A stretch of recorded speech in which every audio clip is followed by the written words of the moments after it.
How about that cigar? How about that cigar? Ladies and gentlemen, welcome live to the Drew Estate Cigar Studios for episode 119 of How About That Cigar Live. Thank you so much for joining us live on Facebook, live on YouTube, and for those of you listening after the fact on the audio podcast, thank you so much for listening while you drive down the road or work out, whatever it is you do when you listen to your favorite audio podcast. Thank you so much for joining us for episode 119, again live from the Drew Estate Cigar Studios. And let's remind everyone once again about DE25. This year marks the 25th anniversary of Drew Estate and the rebirth of cigars movement. To celebrate this movement's occasion, the company is inviting you to its epic blowout birthday bash entitled DE25. DE25 will be held on September 25th at the South Fork Ranch in Parker, Texas. The DE25 celebration will include the unveiling of Drew Estate's newest brands with first-to-experience approach for consumers and trade partners together. The DE25 event extravaganza will begin at 2 p.m. with a tailgate pre-party. Attendees will enjoy appetizers, Drew Estate cigar brand sensory activations, and other new experiences that the company is planning to roll out exclusively for this event, all the while savoring their favorite Drew Estate cigars. The celebration will ramp up at 6 p.m. when guests are invited inside the beautiful event space for the full Monty experience, including live music performances, a full dinner, lots of great spirits, and even more Drew Estate swag and cigars. During DE25, Drew Estate will debut its major brand releases as well as several new cigar sizes to existing brands, giving guests the exclusive opportunity to be the first to see, touch, and smoke them. For more info, please visit drewestate.com/DE25. So Garrett is at the cabin again this evening. How are you this evening, sir? Oh, it's beautiful up here. I love being up here. We are in northwestish Wisconsin, and right now it's like 76 degrees, but no breeze at all. Okay. Well, I saw some fishing pictures that you had up yesterday. Dude, I caught a monster. The biggest bass I've ever caught on this lake. I would guess about 4.5 pounds. Nice. And I mean, for up here, that's for northern states, that's a huge fish. Not for Florida or Texas, but for northern states, that's a big largemouth, definitely. Twins talk. We had a very sad development for Twins fans. We traded away Nelson Cruz. We will miss him, but he's a class act and one of the best hitters in baseball. So, I was very sad. He deserves to go. To be honest with you, he deserves to. I feel about Nelson Cruz and even Miguel Sano a little bit that they deserve to be on a winning team. Well, I agree with you. Sano, I'm a little concerned about just health-wise, a little bit of health and a slump, but Nelson Cruz, hats off to him, and we wish him the best wherever he goes. And he's, like I said, he's a class act and he will be missed, but I'm sure he's going to continue to be successful wherever he goes. Agreed. So let's tonight, guys, we have our second installment of the cigar industry hive mind. So let's get right into it with our special guest of the evening. And as always, guys, special guests on How About That Cigar Live are brought to you by Corona Cigar Company and coronacigar.com, the internet's largest and easiest to use virtual cigar store. Corona Cigar Company offers you the finest handmade cigars, humidors, and cigar accessories at the absolute lowest possible price. You'll also find unique and limited cigars containing Florida sun-grown tobacco. As a proud American, president and founder of Corona Cigar Company, Jeff Borshowitz believed it was possible to bring cigar tobacco farming back to Florida. At Corona Cigar Company and coronacigar.com, you'll find the best selection anywhere in the world of cigars containing this special Florida sun-grown tobacco. If you live in Florida or are just visiting, be sure to visit any of the great Corona cigar locations in downtown Orlando, Sand Lake, Lake Mary, and also the Davidoff of Geneva Lounge in Tampa. For more info on all of that, please visit coronacigar.com and floridasungrown.com. So first on the docket this evening, if you would, ladies and gentlemen, welcome to the studio from Developing Palates, the cigar surgeon himself, John McTavish. Welcome to the show. Thanks, gentlemen. First in your hearts. It feels like it's been a year since I've been on the show, man. It's been a while. It's not a year. You were on with Garrett doing the gifts. December. That is true. That is true. I tried to get a zinger in there, but you know what? You guys had me on in December, and I appreciate that very much. And it's nice to be on the show, gentlemen. Thank you very much. And we're talking about stuff that isn't trade show related. So that's right. I like that. It's fun. And for those of you who watched the Hive Mind show last year, that will be the last time we hear John speak. So, John, thanks for being on the show. You're welcome. Everyone, stay safe. Support your local shelter. All right. Next up from Smoke Inn, we have Honest Abe DeBabna. Welcome to the show, brother. How are you? What's up, gentlemen? Thanks for coming on, brother. Living the dream, living life. Thank you so much for being on again with us. Thanks for having me. So next up from Halfwheel and halfwheel.com, we have Charlie Minato. Charlie, welcome back to the show. Charlie is muted there. I tried to unmute you.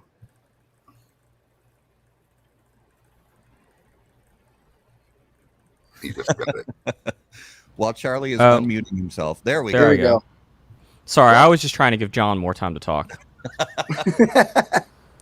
I missed my shot. I had my shot. I missed my shot. Now it's too late. That's it. That was like 17% of your available talk time. That was very accurate. Never tell me the odds. And never tell me the odds. And finally, on the show this evening, we have from Roma Craft Tobacco, Skip Martin. Welcome back to the show. How you doing, guys? Loving life. Good, man. Thank you so much for being on. So guys, we talked a little bit about this before we went live, and we want to make sure that the viewers know that we have a lot of stuff to talk about tonight. And this is not a PCA trade show recap. We've done that already, and a lot of cigar shows have done that already, and I think it's all been discussed thoroughly and discussed well. That's not really what we're going to talk about tonight. So I hope that's all right with everybody. So let's quickly go around the horn and have everybody say what you're smoking and drinking. So we'll start with Garrett. Oh, I'm starting off. Well, I'm going to be finishing here rather shortly, but I have got the Casa Cuevas Connecticut and the Buble. Very nice, very nice. Let's go to Skip Martin. What do you have on the fire this evening? I'm smoking a Craft 21 Segundo, and I have a Aquitaine Gran Perfecto Segundo next. So nice. We're going to take your word for it because it's really dark where you are and we can't see you, but we're going to take your word for it. Well, I'm on low res because I'm on Nicaragua Wi-Fi. So that's good. That's so Charlie, what are you smoking and drinking this evening? I am smoking a Baca. There we go.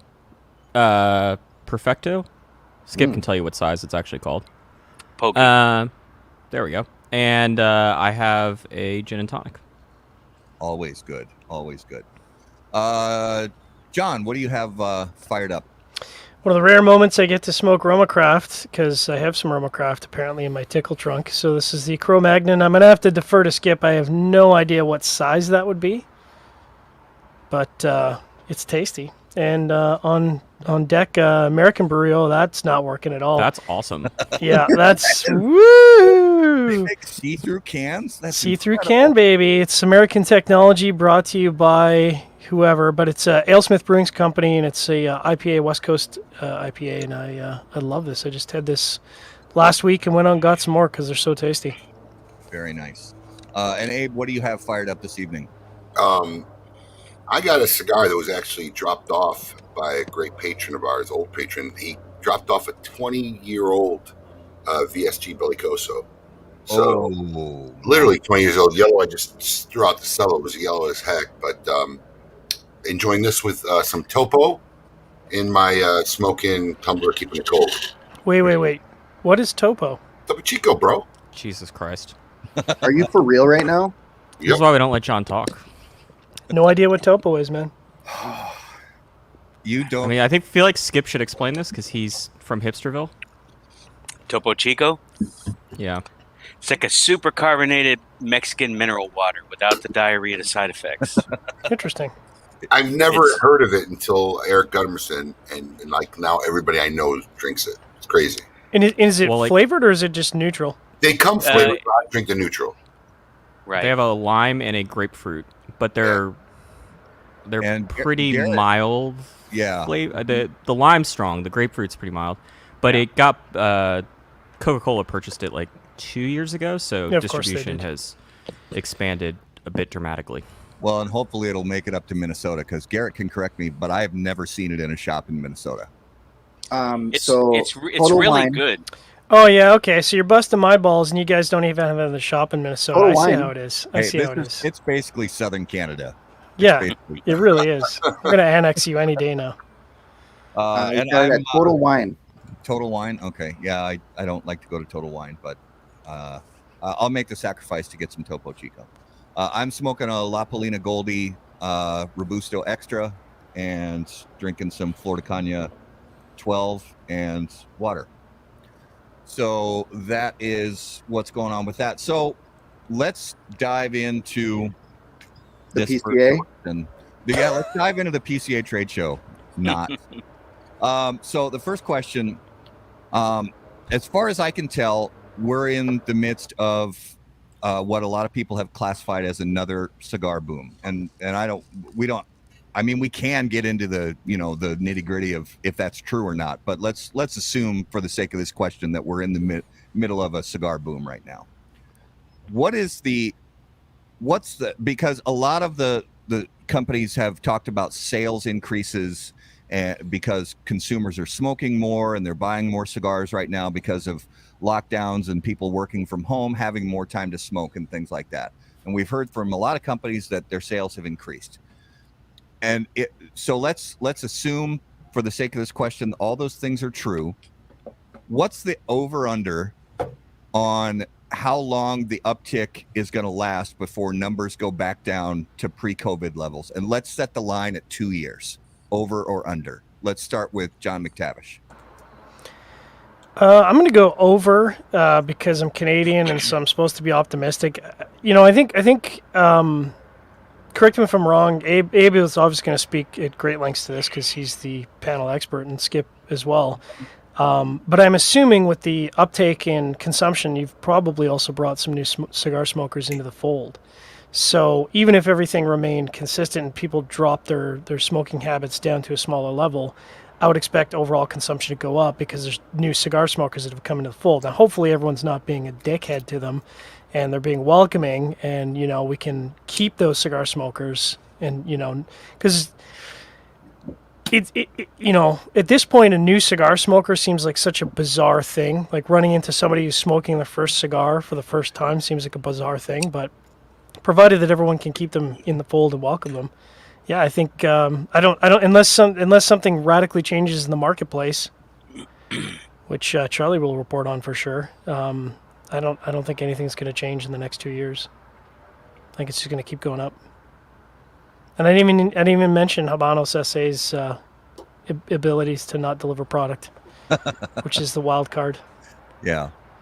Abe, what do you think? I don't think it's ever going to go down to pre-COVID numbers. Okay.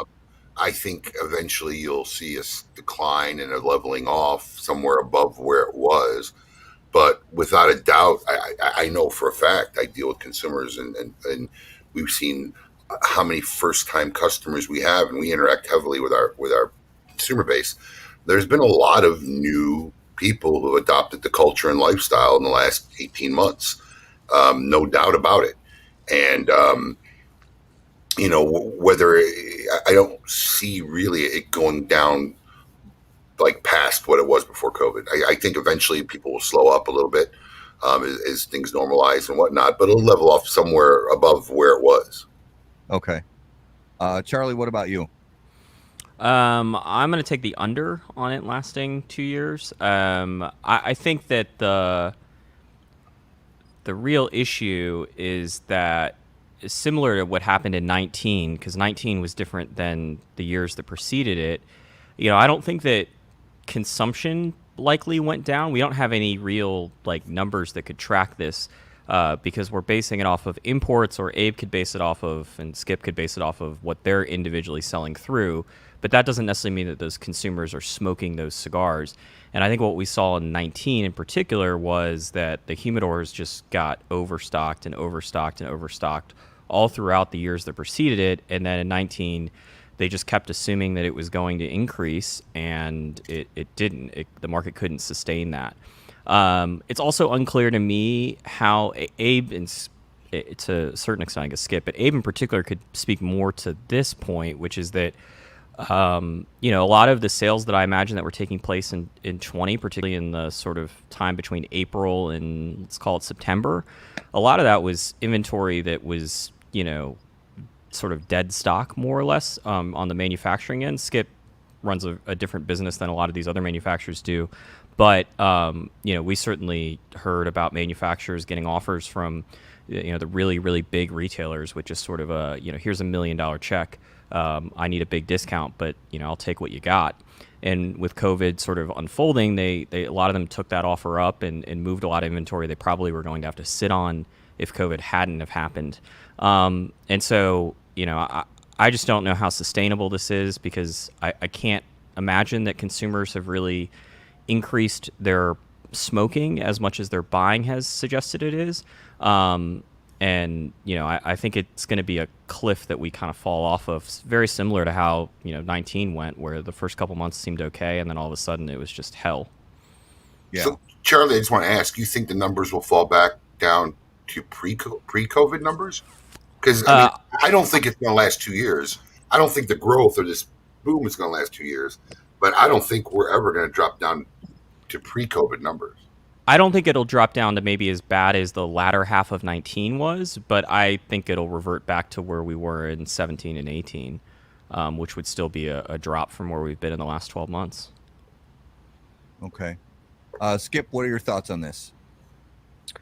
I mean, for the most part, I agree with both what Abe said and with what Charlie said. I was going to mention the wholesale inventories problem that existed in 2019. Look, I mean, increasing the number of cigar smokers is the job of retailers. And there's some retailers that are doing a really, really good job of doing that. But for the most part, across the landscape, the Achilles heel of our industry in general are poor performing retailers. Out of the 3,000, walk-in humidors or whatever the number is, there may be 250 really good, engaged, experienced, retailers that are doing the job that they need to do in terms of building new cigar smokers. The other thing I would mention that no one's mentioned, which I see every single day, is there's a dynamic that's happening on the production side where, like Charlie said, a lot of the brands are dumping kind of stale inventory to big retailers, and they're getting discounted at huge rates.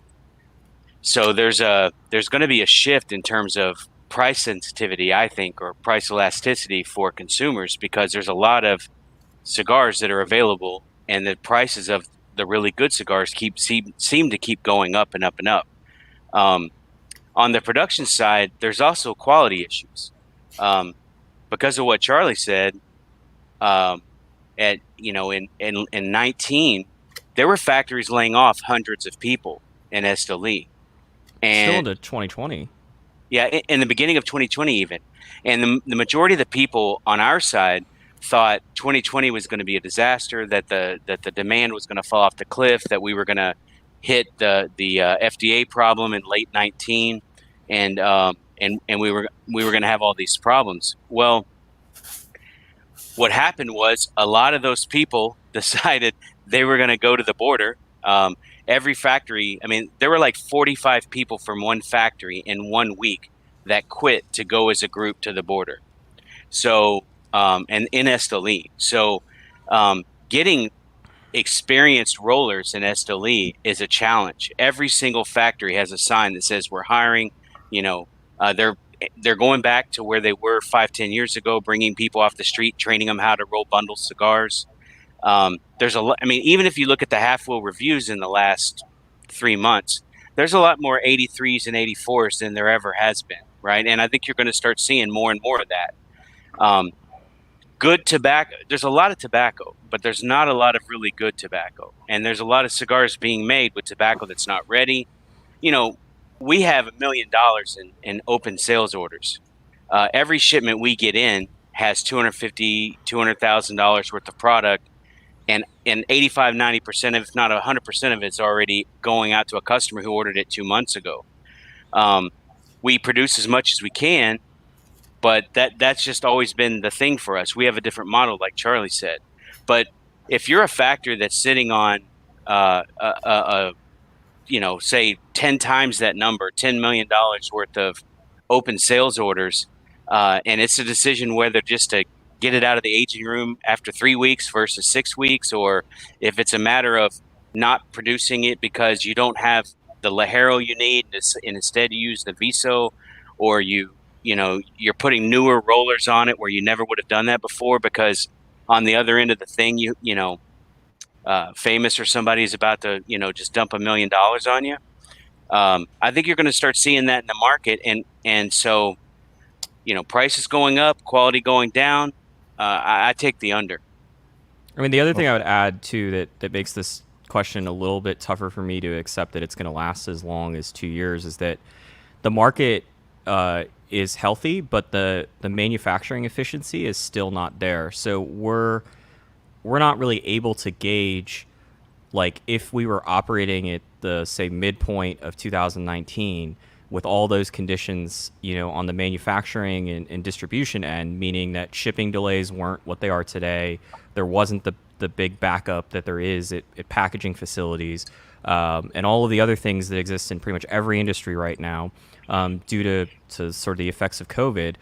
If the collective cigar manufacturing was operating at 100%, you could say, okay, the manufacturing capacity can either support this or can't support it, and reasonably speaking, it probably can expand a little bit, but we kind of know where the sort of ceiling is in terms of how many cigars the collective manufacturers can make.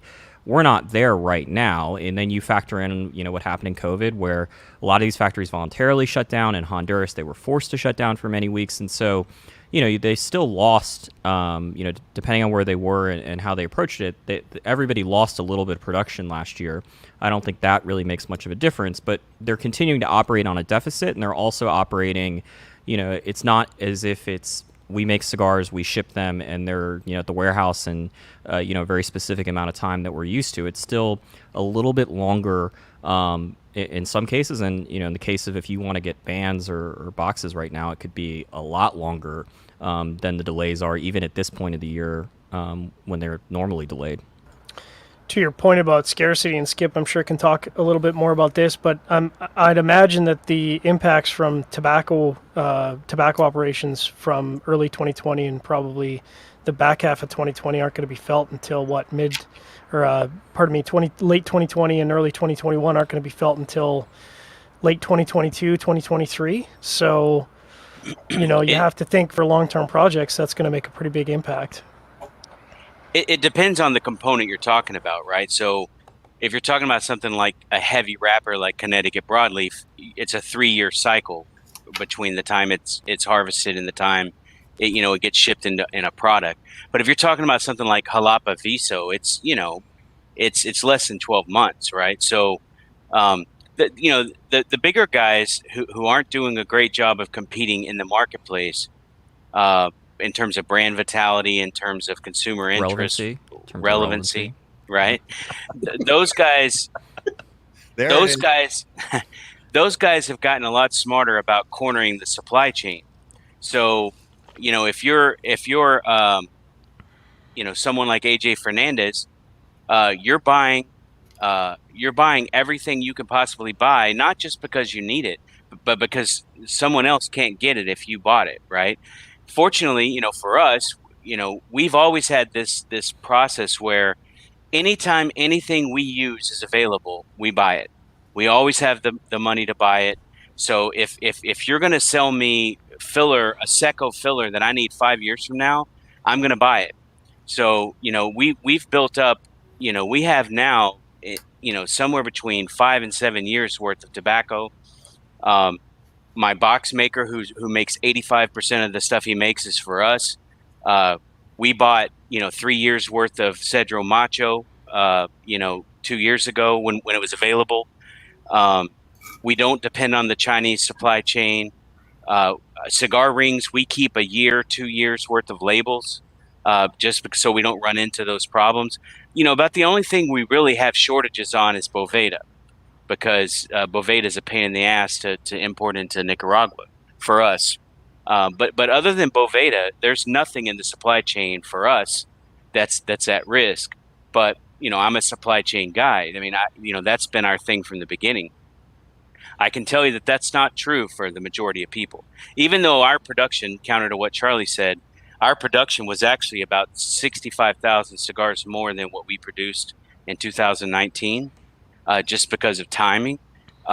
We did lose about 3 weeks, but we made it up. And, for us, our real issue is just factory space, more than anything.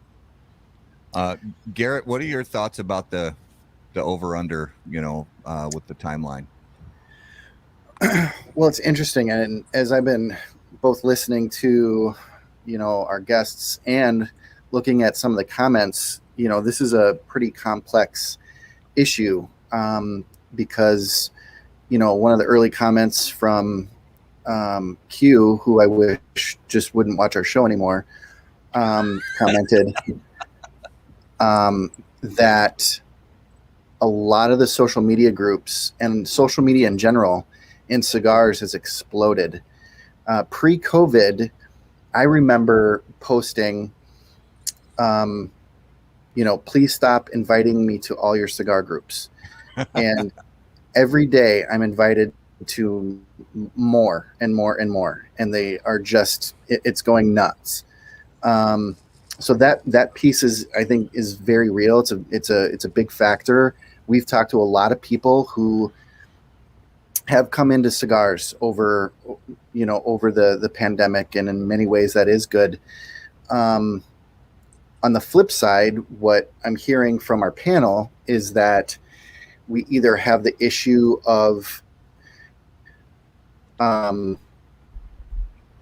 factories start either overcommitting and quality goes down, and which we've seen. And if that trend continues, then does the consumer start to accept, what was, an 85 is now a, 75, and that is now acceptable? Does the consumer base continue to drop their expectations as the products end up hitting the market? So that'll be interesting to see.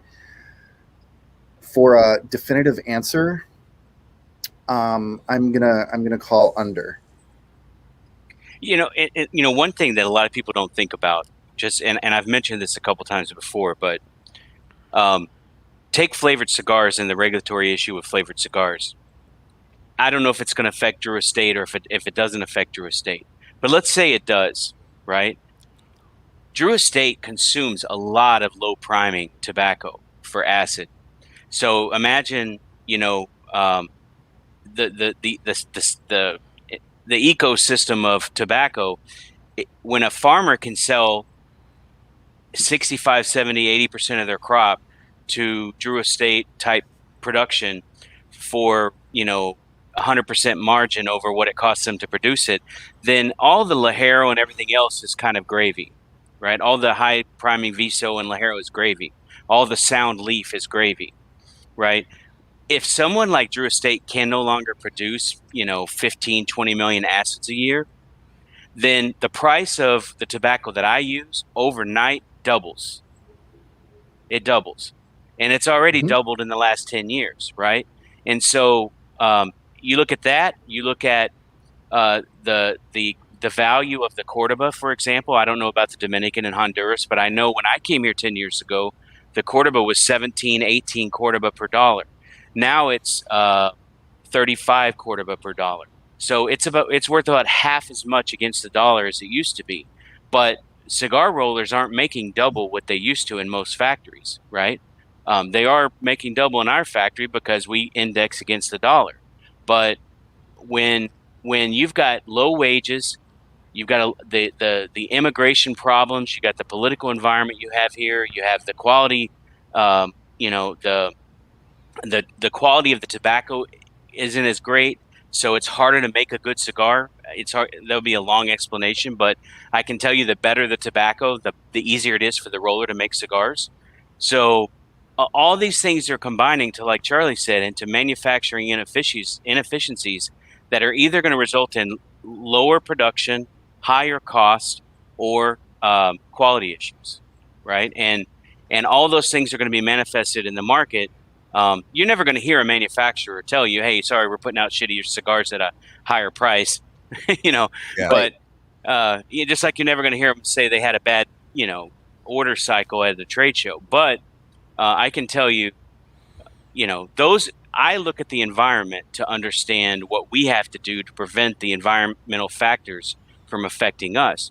And I can tell you, it's always been hard, and it's harder. I wouldn't want to be starting out right now. I wouldn't want to be trying to run the factory without someone like Esteban with the decades of buying experience. And I wouldn't want to be doing it without having a whole lot of capital, because it's really, really tough. Yeah. So Abe, let me kind of follow up on this with a question for you, because Jay Davis is watching, and he mentioned last week on another podcast that he, as a retailer, was actually, he found himself right now kind of buying ahead or overbuying what he knows projections are for near term. Are you kind of taking on that same mentality, and do you see other retailers doing the same thing, or are you still sticking with the levels that your previous projections have played out? Oh, you're muted. All right. Matt, I'm literally the worst guy you can ask this question to. Let's ask John. With the dynamic and what my company's gone through in the past 18 months, there's no charts and no graphs or nothing to follow. I mean, we're not ordering ahead. We're ordering whatever we can get. We have back orders with everybody. I mean, it's just we're a bad example of that, because we took such a growth in the last 18 months. We are completely a dynamically different company than we were 18 months ago. In fact, we're just, hopefully in the next 45 days, my target date is September 1st to have our new fulfillment center ready, and we place big orders at the show, and I'll be lucky if we get half of that. I mean, it's so for me to order ahead, there is no ordering ahead. Even just to order my current needs, they're so great that we're not getting them as we need them. So Okay. that's the problem with us. I mean, would I order ahead? Sure. If I look, for me, I've always run my businesses from year one inventory heavy. I've always said that money in the bank is worthless. I'd rather have product.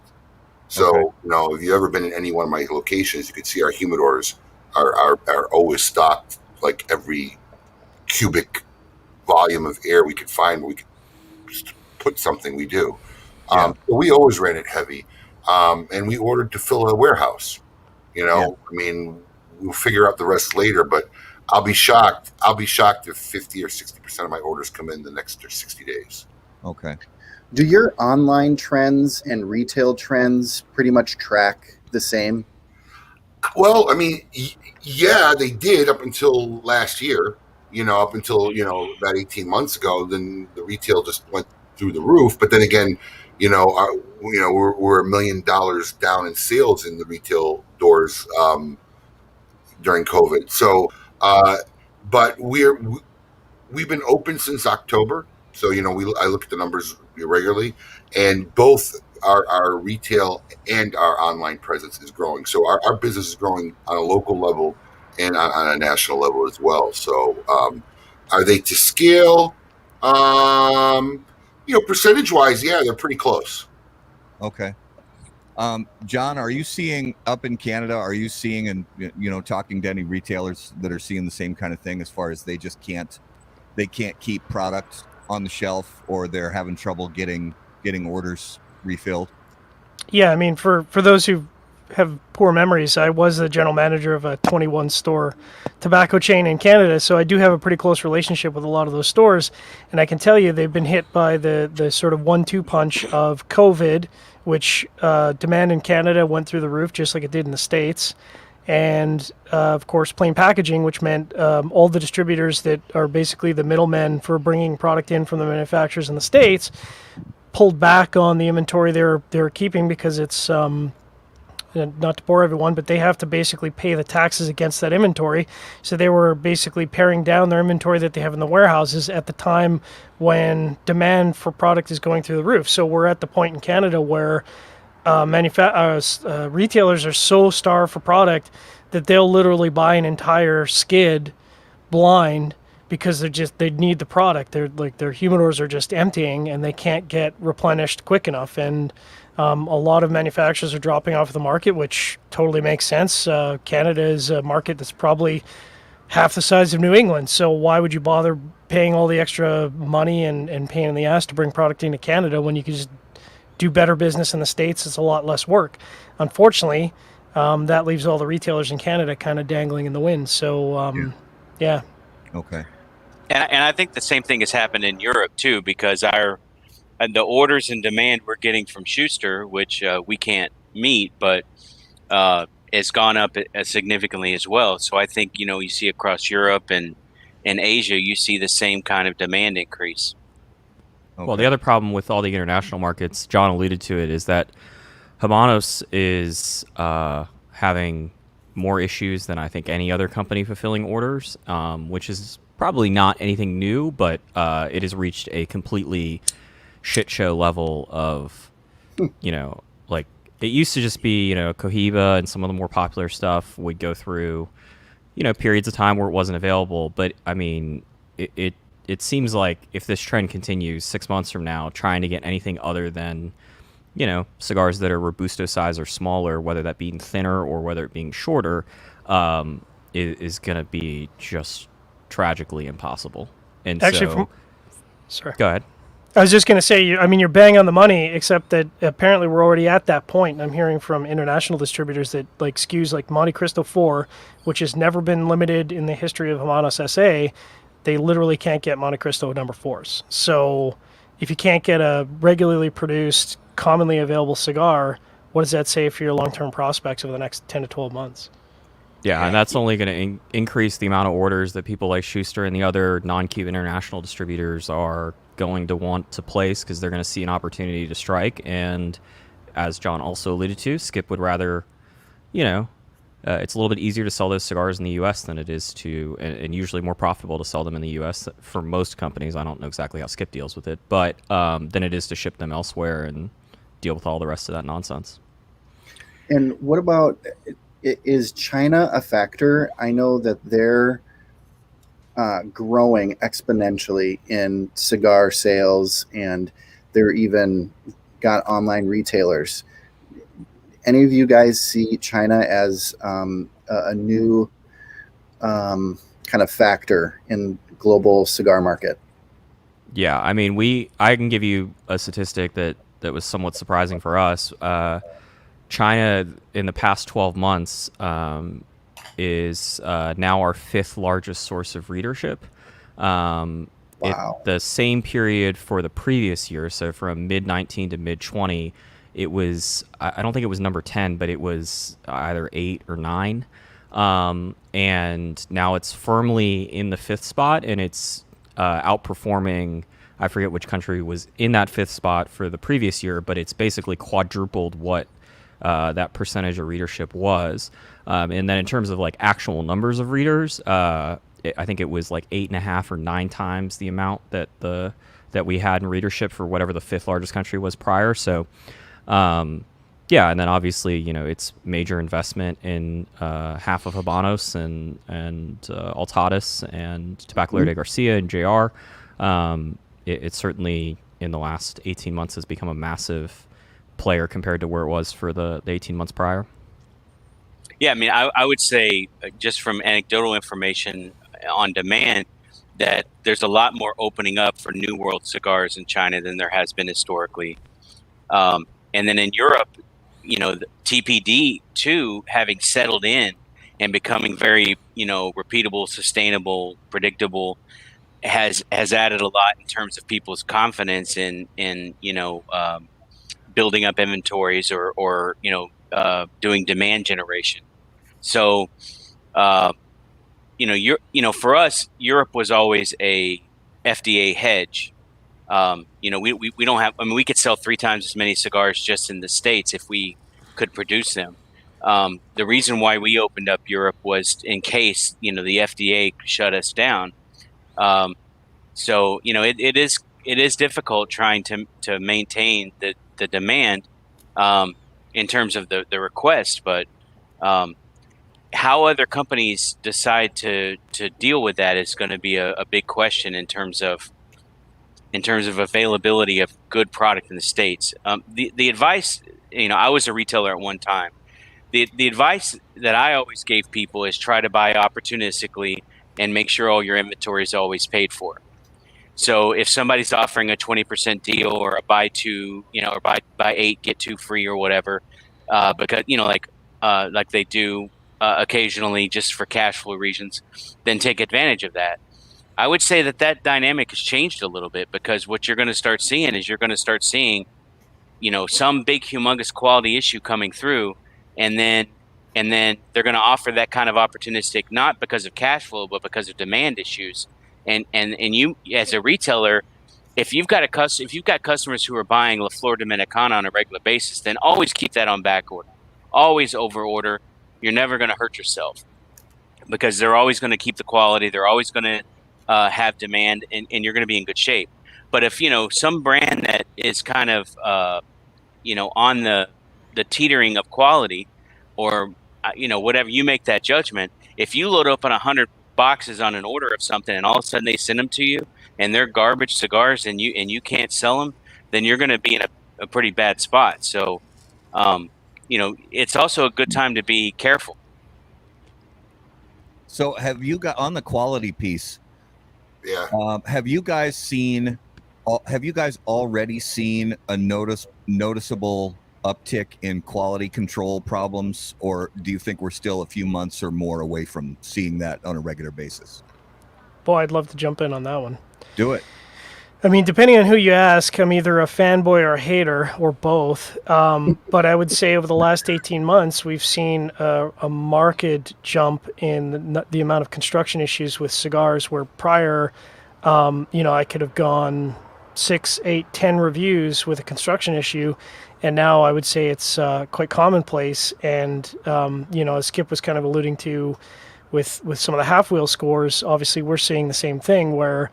and I think I made a crack to Charlie some time ago that we might be actually hard pressed to make a top 25 list this year. And that's not really me being cynical. That's me saying, if we actually had standards and guidelines in place for what should be a top 25 cigar, that might actually be a stretch based on the sort of subjective quality of what we're putting out for scores for cigars this year, based on comparison to last year or even the year before, where if you took the best crop of top 25 this year, they might not even break in. The best cigar of this year would struggle to break into the top 25 of 2018. So to me, that's pretty dramatic. Well, and also, John, a lot of those cigars that are going to make the list may not even be around in a year or 2 years. I mean, that's not uncommon. That you take one of Coop's lists from 3 years ago, and 20% don't even exist anymore.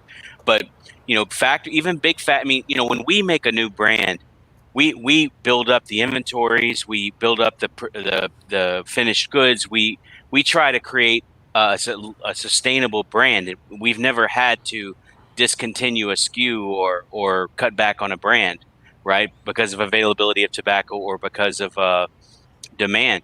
But there's a lot of brands that come out with the intention of being a core brand that turn into kind of like, well, this year we made it, next year maybe not, you know. And I think you're going to see a lot of things that get launched that either because they never, click into a demand cycle with consumers, or because the wrapper they used to make it just isn't available anymore. You're just going to start seeing more brands to replace old brands, more than you have in the past. Abe, what about you? Have you noticed any quality drops on average lately, or do you think we may still be a ways out from it? I mean, look, here's the thing. Me personally, as sticks I've smoked, no. And unless a consumer tells us, it could be out there, but I wouldn't know. And if they have sometimes a stick or a problem, they don't always contact us. So on my level, I can tell you, we haven't received an influx of complaints or anything outside the ordinary as far as construction with product being delivered. Okay. Or bought in our store, for that matter. Yeah. I mean, they'll more readily say something in the store maybe than online, just because of the hassle of, contacting us or mailing us back a box or something. But our staff writes it up. There's paperwork that goes in every week, and I haven't seen a spike out of the ordinary for damages. Okay. Charlie, what about you? Yeah, I mean, we certainly have experienced more perplexing construction issues than is normal. So not the like, oh, this cigar was bunch tight or something along those lines, but stuff that's like just sort of off the wall. You were clearly rushing production and, with bad tobacco, and we are seeing it, which is really concerning because the cigars that we review at Half Wheel are new cigars. And so if you're going to launch a new brand, that's the first couple months that it's out are going to be, maybe the first week of production isn't the best of it, but the first couple months are going to be the one where the manufacturer's paying the most attention. It's when the tobacco is presumably the closest to what was in the blending room and what the intent of the blend was supposed to be. And so, I'm of the belief that typically, not all the time, that the best version of the cigar you're going to find is probably the one that they created initially and not the one 3 years down the road. Because it just makes more sense that you would say, we're going to put our best foot forward on the initial launch. Not that we're going to try to let it decline, but it just sort of naturally happens, particularly given the cycle of new products. So if we're seeing the issues, I can only imagine what would be happening if we were reviewing cigars that had been around for multiple years and just buying them off the shelf today. On the flip side, a lot of the cigars that are on shelves today, maybe not at this point, but certainly 6 months ago, a lot of those cigars had plenty of age on them, and I certainly subscribe to the theory that bad tobacco is going to be aged bad tobacco, and certainly age is not going to fix bunching errors or those sorts of things, but, some of the minor issues, I imagine probably, a lot of these sort of mediocre cigars had a chance to be average or slightly above average, that they may not be afforded in a world where, we're not cleaning up the inventory debacle of 2019. Sorry, go ahead, Em. I just wanted to ask a question, Charlie. I mean, and I'm not asking a name specific, but is what you're finding, do you find it scattered across different companies, or do you find it more prevalent in certain companies, from certain companies? No, I mean, we've seen it in multiple countries of origin. It's not to say that it's like 1 out of every 5 reviews is just having massive construction issues, but there have been a lot more head scratching, like, I don't know what happened to the cigar moments than I can ever recall. And I know I've also smoked some regular production stuff that's been around for a little while, and where we've purchased it or someone's handed it to me or whatever and been like, yikes, that's not a good cigar. And it's obvious to me that, you've got tobacco issues or bunching issues that are abnormal. Yeah, and I mean, to sort of piggyback on that, certainly developing palates, I can tell you, it's clear when you examine the cigar, like this cigar is underfilled, and we've transitioned a lot to the majority of the cigars that we're smoking and reviewing are purchased at retail. So this is not a manufacturer sample. This is something that was available on the retail shelf. And if I smoke 2 samples and both of them are underfilled, that's definitely concerning on a new launch, new cigar. And of course, we do the same thing as Half Wheel. It's our scope is really new reviews, and I think it does go back to something that Jay Davis mentioned in the comments, which is, a lot of brand owners and a lot of manufacturers weren't down at the factory and haven't been able to be down at the factory. So, some of these products that are launched are as a result of someone not being there to ensure that the final quality product is up to par. I mean, Skip can talk lengths about that. You can't blend a cigar by having samples sent to you through the mail. It doesn't work like that. So if you're not at the factory, it's going to be really tough to maintain quality control. Well, maybe the other problem is I don't know how, like, I think across the board, maybe not every manufacturer, but the majority of them, like, you're listening to retailers like Abe tell you, we need product, why are you back ordered, et cetera, et cetera, et cetera. And so I don't know if there's necessarily been an edict of like, hey, don't quality control this stuff at the level you were doing, but I have to imagine there's a sense of rushed, we need to get this stuff out the door, and somebody's boss's boss is, calling down the factory saying we need this stuff yesterday, and, the cigars are rolled. Let's not try to find reasons to not ship them is probably happening at a lot more factories than we'd like to admit. And the other problem is it's not just in Nicaragua. I heard from a number of manufacturers in the Dominican that they were opening up rolling schools for the first time in some cases decades because they were having issues with not having enough labor, and they're having to take people off the street and needing to get them into a position where they can be rolling production stuff in a lot quicker manner than it was 2 years ago.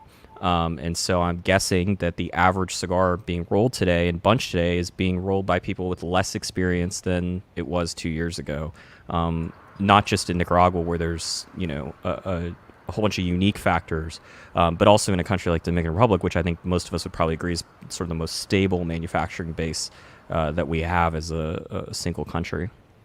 Do you think if the slippery slope of saying of one factory or a few factories saying, okay, we're gonna let a couple things slide that maybe in the past we wouldn't have let slide, if that slippery slope trend continues, do you think that's gonna have, what kind of detrimental effects will that have on near future and long-term future for the brands or for fans of the brand, that kind of thing, and the retailers who buy the brands? 1990s, baby.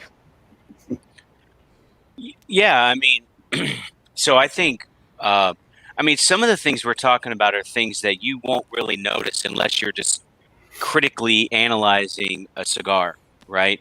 I think there's this dynamic where there's a lot of new smokers, and so when you're deep into the red edits and to the the newbie pages, what you see people like, oh, I had a bunch of tar buildup in my punch on my 60 ring gauge cigar. It's like, well, yeah, of course, you shouldn't be punching 60 ring gauge cigars, right? Like, or people who aren't humidifying their cigars properly, they're over humidifying, which to me is a lot worse than under humidifying, right?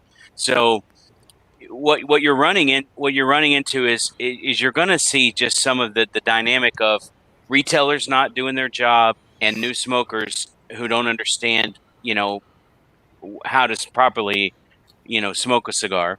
And you're going to see that kind of quality feedback. And then you're going to see from the people who smoke the same brand every single day who go, wait a second, something changed, right?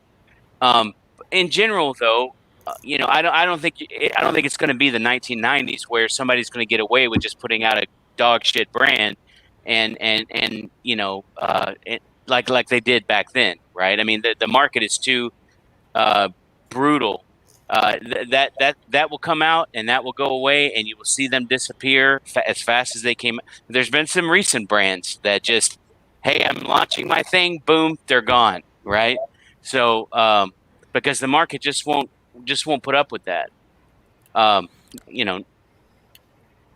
I'm curious to hear Abe's thoughts. I would add that I think that the cream will rise. I think that those people that are deep into it will find the brands that are doing things right and will become more attracted to it. I think the area where, because most cigar smokers are like most beer drinkers, they're not the guys that are lined up to go get the limited edition, whatever, barrel-aged stout, creamsicle, etc.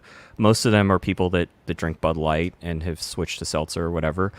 I think that the area where it would be most problematic is with those bundle cigar smokers, because those are guys that smoke a very specific cigar every day of the week.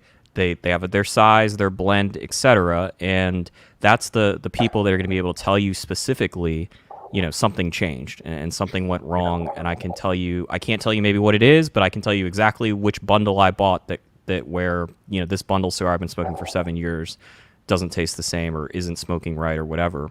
Yeah. Well, and Garrett and I have noticed that even talking to each other recently, and it's honestly more than just review cigars. It's just our everyday social smoking is, and John mentioned it already, is we've noticed an uptick in underfilled cigars that you can tell as soon as you take it out of the box or take it out of your humidor that it just feels light, and then as soon as you fire it up, you get a quarter inch into the cigar and it just starts tunneling like crazy because there's not it's underfilled, and those trends are hopefully not going to be a huge impact. But I agree with Charlie when it comes to those smokers who are the every week they're in the brick and mortar shop buying the same bundle, or they're online buying the same bundle, and they're going to be the ones who are going to start searching for, in some cases, a new brand, in some cases a new retailer, but it's going to gradually and then more and more change people's buying habits if they're unhappy with the product. One thing I'll just add, Matt, I just had a retailer who's watching the show in Canada message me, and he said the comments about the Canadian side of things is spot on, and Canadian retailers are taking note of the quality control issues of cigars coming in that are clearly have been sitting in a warehouse for too long, so they're actually significantly underfilled or have physical damage. But again, because they're so desperate for inventory, they're just kind of taking whatever they can get and then writing down what they can't sell. But certainly here, that's being noticed at the retail level, from what I'm being told. Yeah. So here's a question about kind of transitioning into social media and everything that has taken place, over the last 18 months or so. The big trend with virtual events, virtual HERFs, online, things like that. Do you guys think it's still necessary or beneficial for companies to continue this trend of virtual events now that things are opening up again, or are they not needed anymore because in-store events are kind of back on the schedule? Abe, go. We're never going to stop doing virtual events. Okay. There'll always be a calling for in-store events, and we'll probably do them. But the reach and what we could do to an audience that's not all here, where our stores, our retail doors are located, is just too massive to be ignored. It takes a little more work. Especially when you're trying to integrate something like in a real event format into a website that you kind of have to program. We program and kind of make work for every one of our virtual events. I think the Great Smoke earlier this year kind of showed that there is a need. And of course, that was still during COVID, but we received hundreds of emails of people who were so grateful because they said, look, we can't take off of work and leave for 4 or 5 days, and we can't afford to, even if we could take off of work. So we see all these events, these multi-vendor mega events going on all the time, and it's something we've never been able to get to. So to have participated in this virtual event was great. We hope you never stop doing it, which is kind of one of the reasons why in 2022, we're attempting to do both. We're going to return to the physical event on premise and incorporate, Michael Herklotz is going to be kind enough to come down and co-host again, and we're going to incorporate a studio on site and kind of do this whole correspondence on the event floor and virtual at the same time. But yeah, I don't see us stopping virtual events ever. But I don't, at the same time, Abe, I mean, Smoke Inn, as Skip already kind of mentioned, like you guys are essentially the top, 1.5% of retailers. So I don't think your experience represents the experience of a lot of the retailers out there who, at least I got the impression, were forced into online sales only because they had no other choice. They wouldn't have gone that route. You talk about like order to the curb or whatever. They wouldn't have done that unless they were forced into it. So I kind of wonder how many of those retailers who really had no other choice, whether they're going to keep that up, having seen what it could do to their business, or whether they're going to kind of go back to the previous model of, well, I can just sit at my counter and play solitaire all day. Why would I bother taking web orders? I'll tell you why. Because everybody first off, I'm not sure about that number, what percentage we are. I think it's pretty accurate. But I mean, people think I was just born today. I started with one 900 square foot store, so I know the evolution process.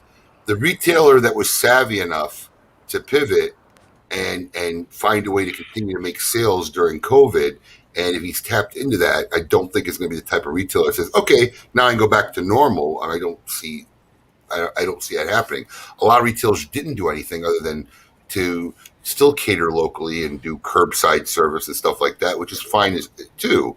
But we had an online presence long before it. We had never really done virtual events.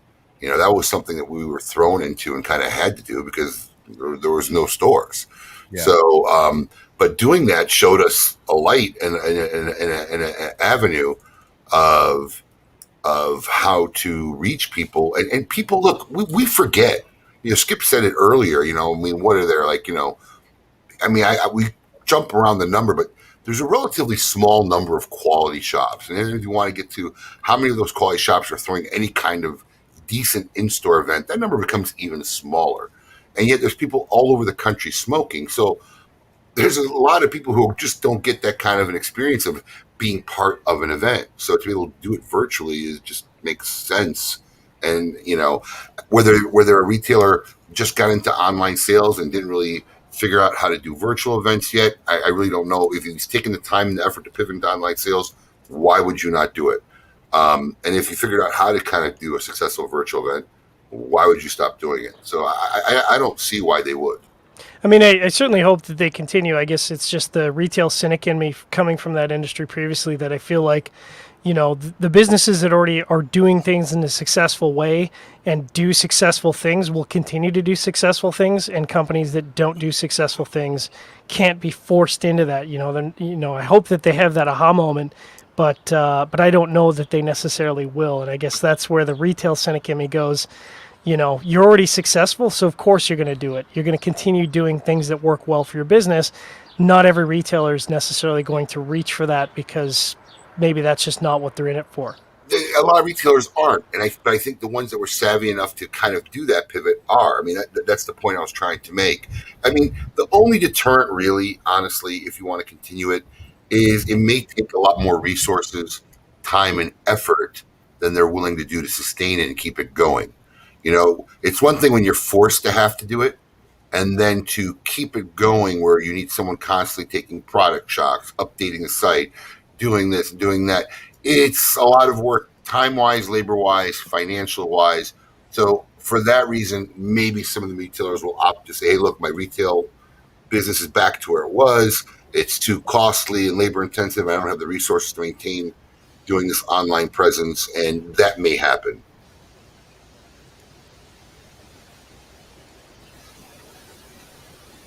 Charlie, what do you think? If I had a crystal ball, the one thing that I would add to that is that you're going to start seeing, I would guess, assuming you can hear me okay, and Charlie's not making fun of me.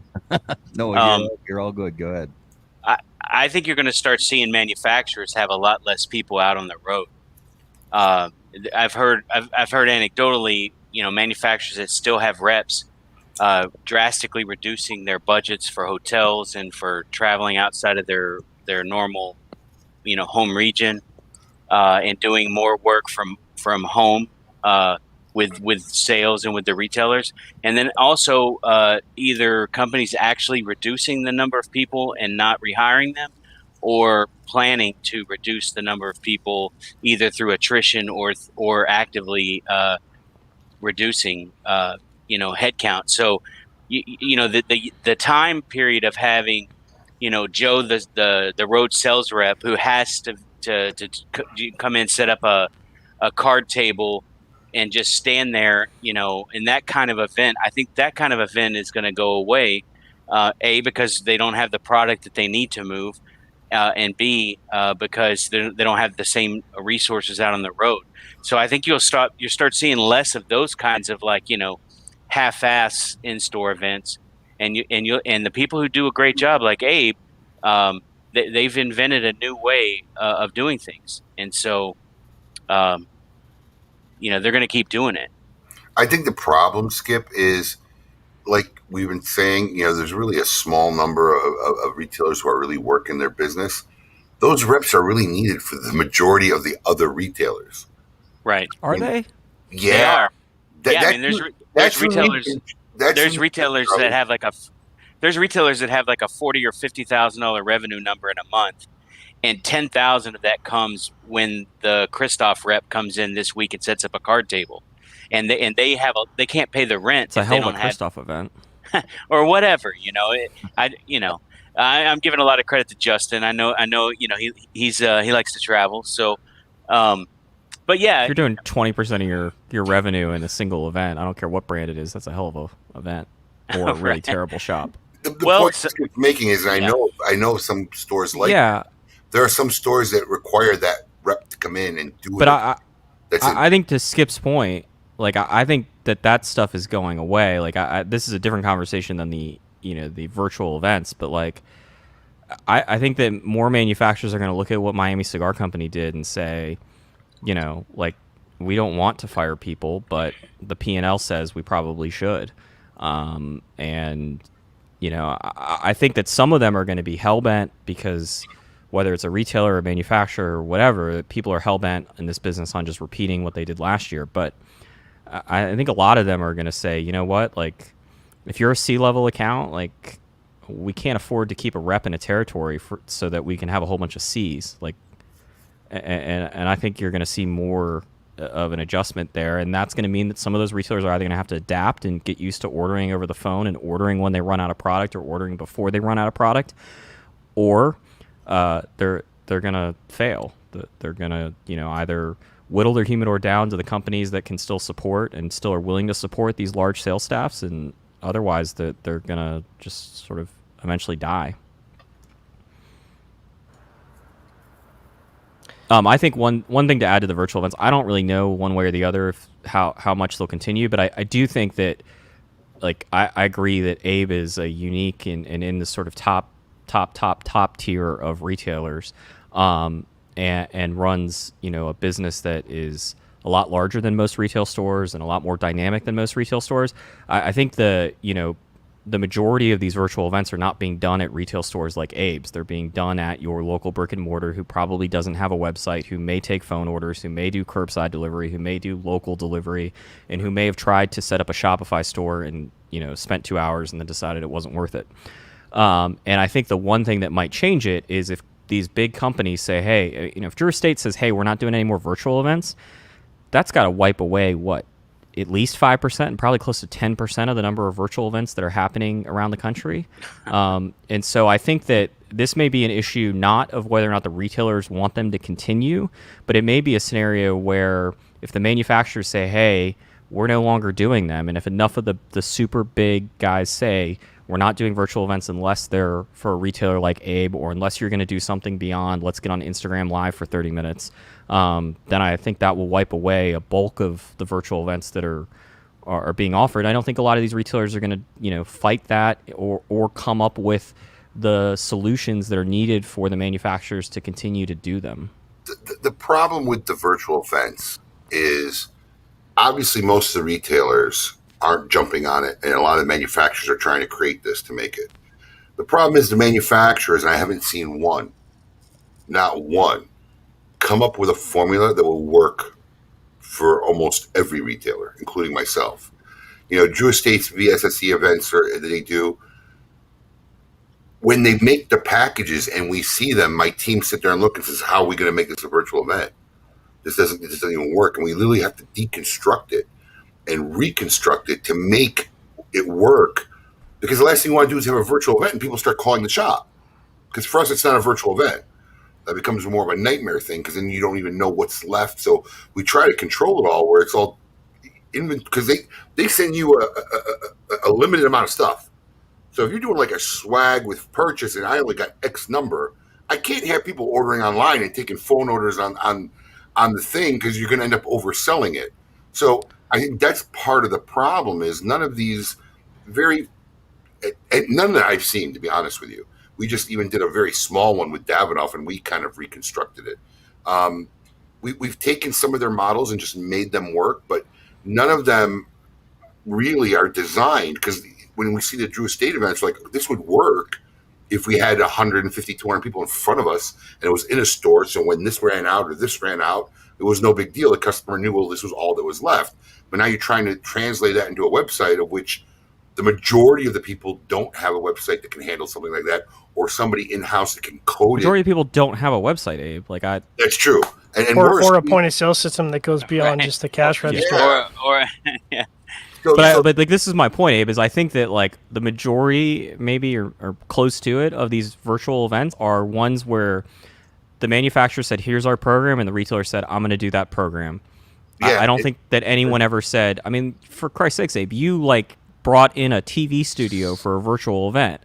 That never crossed the mind of local cigar shop down the road from me. It never crossed the mind. It won't cross their mind. And so I think if Drew Estate says, hey, here's our virtual event, they'll say, great, I get a discount on product and you're going to give me free swag, I'll sign up for that thing. If Drew Estate says, hey, we no longer are doing virtual events, I think the retailer will just say, shrug, when is your rep coming by the store and when can we give away more free shit? I agree with that point. Yeah, absolutely. Well, and the concern, I think, with virtual events, I mean, I think about just kind of the health of the industry is, it's that relationship between the guy at the cash register or the guy at the humidor, the guy in the lounge, and the guy that walks in that's trying to get deeper into smoking cigars. That it's that relationship where you develop knowledge of the brands. You hone in on the things that you like and don't like.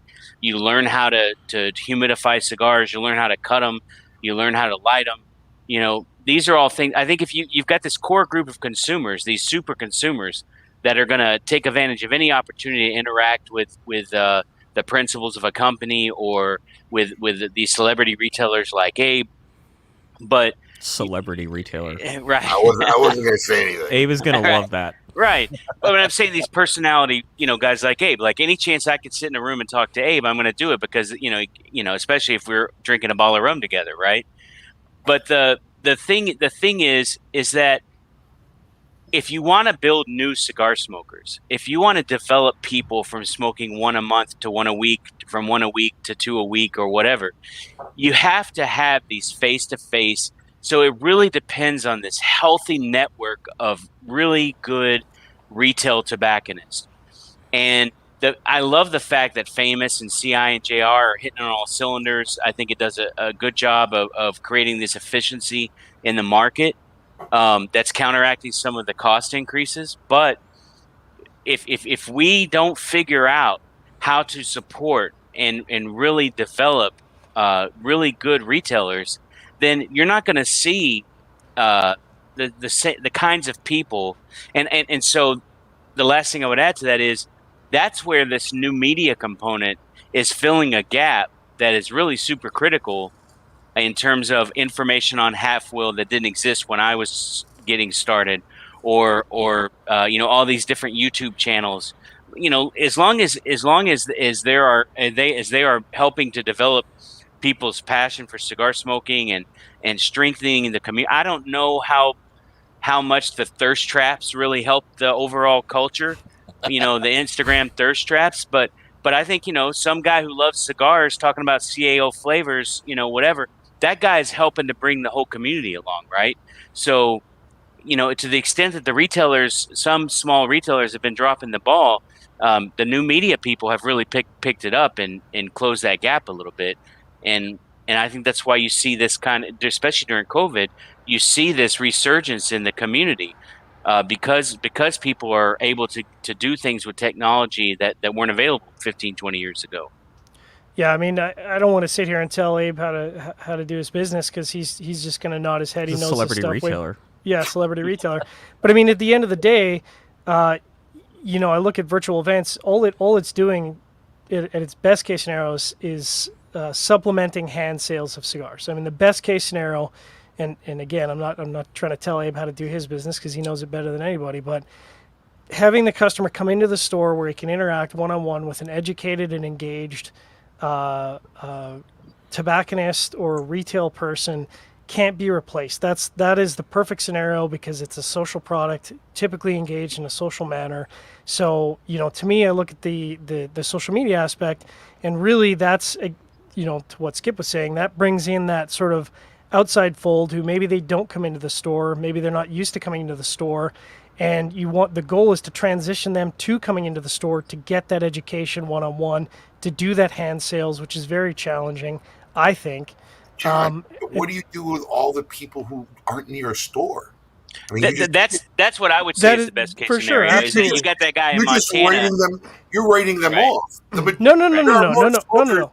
There are more smokers not near a cigar shop than there are near a cigar shop. No. I'm not saying you write them John off. lives in Canada. He's very aware. I'm more aware of anyone.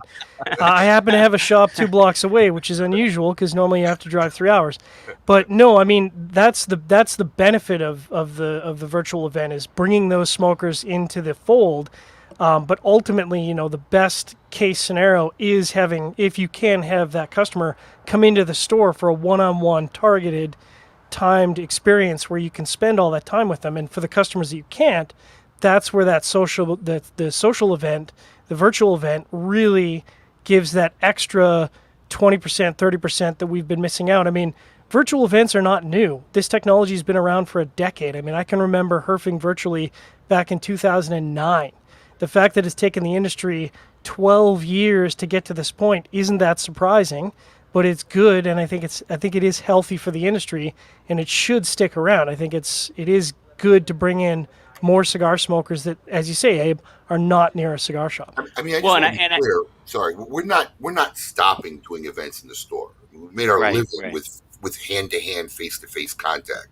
That's how I built my business. One of the reasons why I was hesitant to even start a website that Jonathan Drew actually, literally for 2 weeks, bashed it into me that I needed to start a website was I didn't know how to translate at that time, dealing with that experience, being able to physically talk and deal with consumers. How do I do that through a website at a national level? So we're not replacing that experience, but there is a need because there's a lot of people who don't ever get that experience. There's a very small amount of quality retail shops. And what we've discovered is we can reach those people. And now more than ever through social media, I mean, we built a private social group for our fans and consumers where people want to learn more about us. We started it early this year, January. 6 months into it, we're over 3,000 people with a very active site and a culture that we built. And we're able to build that kind of, I mean, I could show you my PMs where we interact with these people. So does my team. We're able to that's because you do a good job. I mean, I think the one area where the virtual events will be just a unique sales tool is for the retailers that are like you, that, and quite frankly, the ones that are slightly larger than you that have the resources to pour in where they can make an experience out of it, and then they can follow up and do all the things that are necessary to keep somebody that's 3,000 miles away from their store engaged. And so if you're a retailer that's going to a crusty old humidor that's never, the bathroom hasn't been cleaned in 2 months, and all of a sudden you see that there's a Drew Estate event where they're giving, they're selling a limited edition cigar that your local retailer is never in 16 years ever going to carry, and you happen to log on and you go on Smoke Inn and then you buy the cigar and you get a handwritten note, whether it's from a store like Smoke Inn or whether I saw Mike from Cigar Hustler in the comments, he does the same thing. and and all of a sudden you start getting the emails and you get the invite to the Facebook group and you're listening to the radio show that both you and Cigar Hustler have, some format of. All of a sudden, it's got to be a game-changing experience for how you as a consumer can purchase cigars. And so if you're somebody, in the position where you're investing the resources and where you're committed to following through beyond just the 30 minutes of the event, yeah, I think it's going to be a great tool for customer acquisition, and maybe a better tool for that than it is for keeping your current customers that are 15 miles away from your store engaged. Well, and I would add to that there's this new thing, which I don't know that it's new, but I think it's going to become a bigger trend of like what we did with Weasel Fest and what Jonathan Drew is doing at South Fork Ranch, where you're bringing retailers. I'm bringing my best retailers from all over the country to Austin, and I'm bringing our super fans from all over the country to Austin, and our people who have been disappointed because their retailer just does a half-assed job and doesn't carry the cigars that they want anymore, and never ever would get craft or those kinds of things. That guy is interacting with Jeff Moutet from Indiana, or that guy's interacting with Scallywag from Arizona, or Rosie and Sam from Arizona, or Hustler from Florida. And so now you've got new media, you've got really strong retailers for our brand, you've got really strong fans for our brand, and you bring them into an experience like Weasel Fest. And I could tell you how great Weasel Fest was, but it's one thing to go to a trick or treat fest where there's 20 different people trying to sell you their cigars, and it's another thing when the brand itself throws a world-class party and you meet people who are kind of in the same position, and you're not being pressured to buy stuff, right? You're just experiencing. And those retailers that take that and like you said, follow up and follow through, I guarantee you there's a lot of those retailers that came to Weasel Fest, and maybe some of them are in the comments that could tell you, they probably picked up a dozen new customers at Weasel Fest and are going to grow, our business in their store, because the guy who never goes to events from who was in the Navy that came in from Japan is now buying from one of those guys, right? Or the guy from Montana, the couple that came from Montana that's never even been in a brick and mortar store came to our event and is now like, man, I've been buying online, but now I'm going to buy from this brick and mortar guy who I know. So, that's another dynamic that's been added. And like you said, the virtual events, I think can help someone like Mike at Cigar Hustler or someone like Abe can continuously over the year connect with those people until they see them as friends again at Weasel Fest or at, DE25 or whatever. Well, would you guys agree that on average, your average medium-sized cigar shop in the United States is not going to have the resources available, the capital available to put on a massive online event where where they'll get enough return on investment, like a large retailer like Smoke Inn or something like that, to put on is a small to medium retailer somewhere in the country gonna be able to put on an event that is at such a scale where they'll get the return on that? You have to build up to it. You have to build up to it, like Abe said. So first, it really just depends what you're talking about. Are we talking about like what we did back in February? No. I mean, I even think some of the bigger guys from us won't be able to do it because it's just not about money. Right. That was a lot of work and production. I mean, that's a big thing. But we've done a lot of smaller events, small even to the point where we only had 60 people limited for a day in the life of Winston Churchill, where we had someone from Davidoff go and we did this whole experience. We even made smoke-in bow ties and did a bow tie demonstration. Just 60 people. Yeah. And those are very doable. And we just had an event with Steve Saka a couple weeks ago. Very doable event. Really, it's even doable with a Shopify if you really wanted to. So yeah, it's doable, and it's doable for a small to medium guy to do a great event that he could do. So look, just to put it in perspective, we did an event with Steve Saka yesterday, a couple weeks ago, and When back in the day, when there wasn't a lot of mega events being done on the retail level, I'm probably going back about 20 years ago, 15 to 20 years ago, where I used to do one every month, and we got 200 to 300 people every month that would drive everywhere from Miami, from north of Vero. They would all come to West Palm. We'd have live music, cater food, booze. We had literally 200 to 300 people every month for 8 months out of the year. We didn't do it in the summer because it got too hot, 8 or 9 months of the year.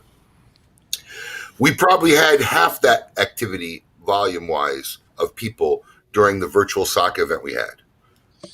No music, no catered food, no free booze, none of the overhead that would normally partake. And we probably did triple what we ever did in one of those events. So it's very doable. A lot of it has to do with just the will and, the effort of execution, which a lot of retailers just don't want to do or don't have. I mean, let's just face it. I mean, a lot of our industry, the retail industry that we're in, is not made up of the most innovative and savvy people. A lot motivated, or even motivated, and some of them purposely. Look, they're not in it to build an empire. They got a job, and some of them are retired. This is their retirement job. Some of it's hobbies for some people. Maybe it's just a place to smoke.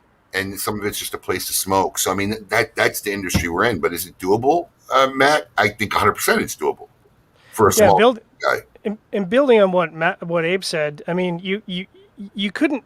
I mean, for a retailer to say, "Well, I don't know how to make that successful." Listen, you're at a time where people like Abe. I mean, I bet if I was a retailer, I could probably message Abe and say, "Hey, I don't know how to do this. Can you give me advice?" And Abe probably would. You have retailers like Dave Garofalo literally writing a book.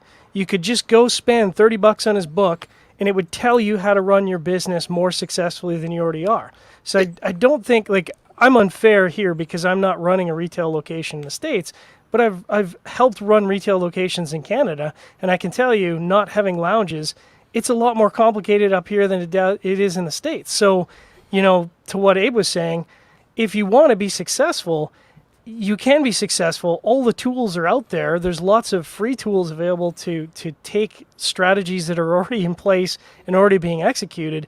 You don't have to blow your whole wad on one event, but you do have to have the will and the desire to take those steps to be successful. And, if you don't want to, that's your prerogative, but it's not because the resources aren't available. They are more available now than they've ever been at any time in the history of cigars. Absolutely. And first off, I get asked regularly, and I have no problem. I mean, in fact, a retailer from Wisconsin who did an annual event, and we went up there for KMA, and we saw the event, and I gave him some advice, and I invited him to come down to the Great Smoke so he could learn and hopefully improve his event.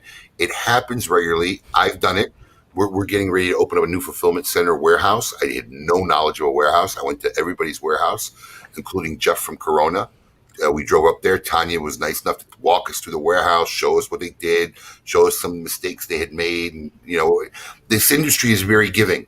It really is. You have to be a real, jerk, for people not to help you. So it's there. But I don't know who said Skip or Charlie, some of these guys, or maybe it was you, John, some of these guys just aren't that motivated. And that's the unfortunate part of a lot of people who are in my side of this industry. How much time did you guys budget for the virtual event segment?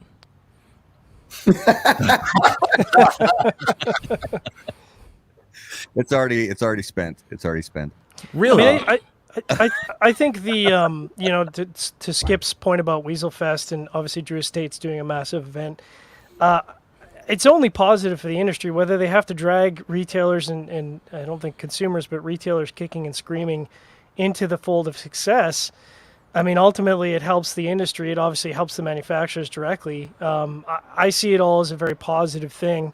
Any time that you can knowledge share and hopefully motivate them either, directly or indirectly to be successful, the healthier the industry are, the healthier it is. I mean, I think Skip said at the top of the hour, it's probably best if some retailers just went out of business.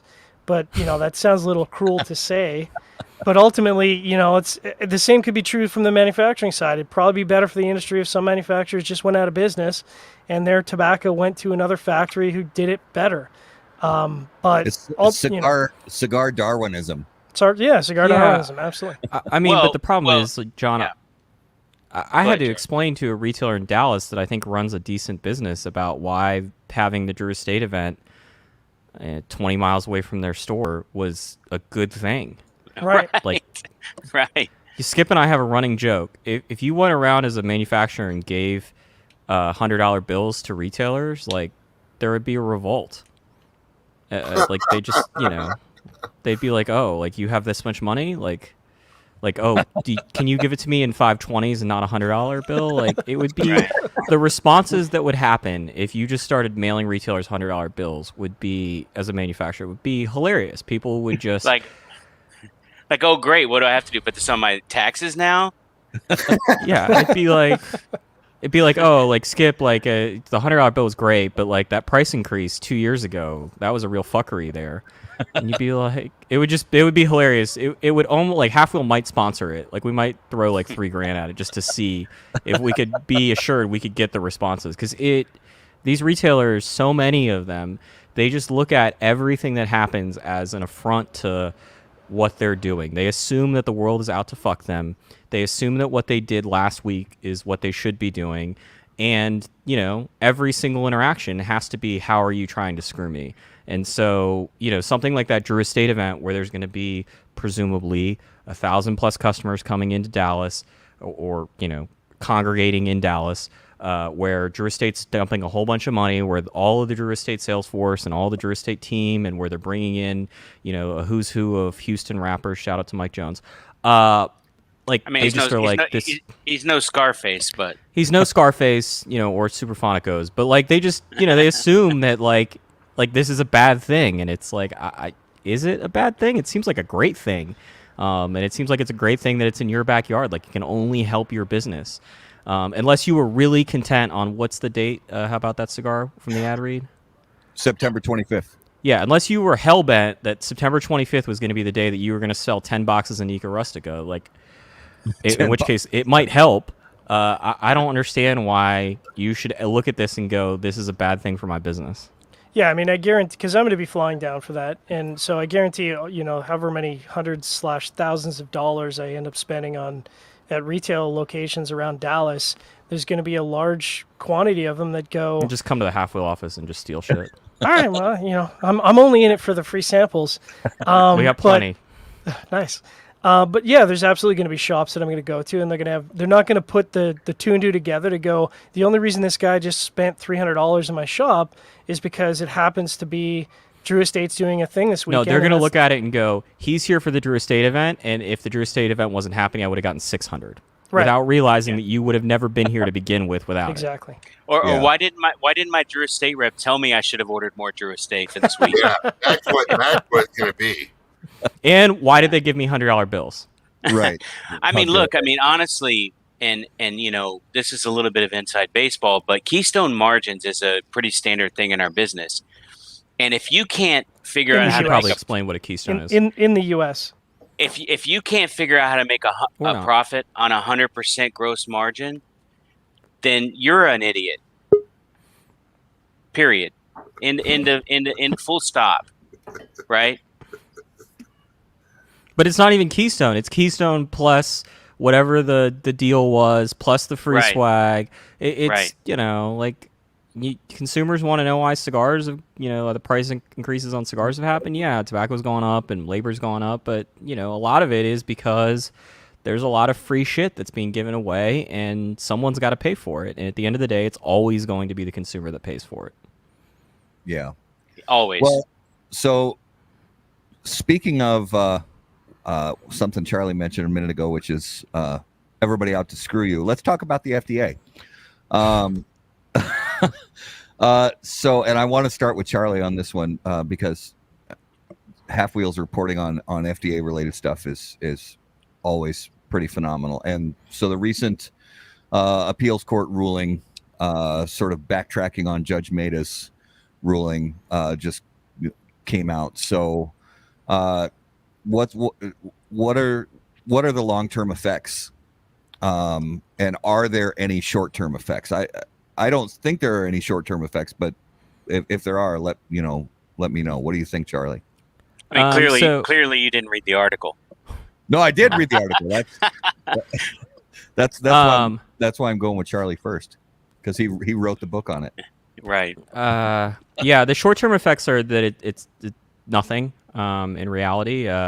This was an appeals court, so the cigar industry lost parts of this case, and they decided to appeal them. And so they went to the federal appeals court for the District of Columbia.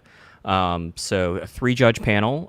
It was a 3-0 unanimous decision, and it was a 3-0 unanimous decision on every single point that the cigar industry challenged from the decision they lost in the sort of single judge court. The only I would say there's 2 effects. One of them is that, as I wrote in sort of our explainer articles, which have become super popular amongst the FDA stuff, is that this is one fewer bullet in the chamber. And I don't know how many bullets the cigar industry has left, hypothetically, if money is no object. But, it's not an unlimited supply. And so you want to sort of, if you're going to spend the money and go after an appeal, you want to win it. And that certainly is not what happened. I think the second sort of effect is that it's expensive. This was hundreds of thousands of dollars just for the appeal, and this was unexpectedly bad. It was very clear. I'm not an attorney, but I've certainly read a lot of legal briefs, and this is not my first rodeo when it comes to listening to an appeals case. And much like with the Supreme Court, what happens during the oral sort of hearing, so the time sort of, if you envision a Law and Order episode, most of what happens in a court doesn't actually happen in a courtroom. It's people writing documents, submitting them to the court, and the other side writes a document and submits it to the court. And oftentimes the judges will, ultimately their decisions are usually rendered. It's not like a criminal trial where you see the judge, call the jury in and say, here's what happened. And there are only a few times in an appeals hearing where the 2 sides actually verbally communicate with the judges. And much like with the Supreme Court, what you can gauge when you're watching these things is based off the judge's questions, you can usually get an indication of what the judges are thinking and basically where they're sort of calling legal bullshit on arguments. It was very clear in the hearing that the user fee contention, which is a fee that is charged to all cigars that are imported or made in the U.S., it's, Skip might be able to correct me here, but it's, 4 or 5 cents more or less per cigar that gets paid. That was very clear that was a contention the cigar industry was not going to win based off of the skepticism the judges were displaying. The rest of it seemed like there was a shot, and what ended up happening was a drive-by shooting of the cigar industry's legal arguments with apparently unlimited bullets. It was disastrous in terms of how poorly it could have gone. It's hard to imagine the judges, or I guess in this case the judge who wrote the majority opinion, or the opinion, having a worse opinion of the cigar industry's legal arguments. And it was not great, and it was not cheap.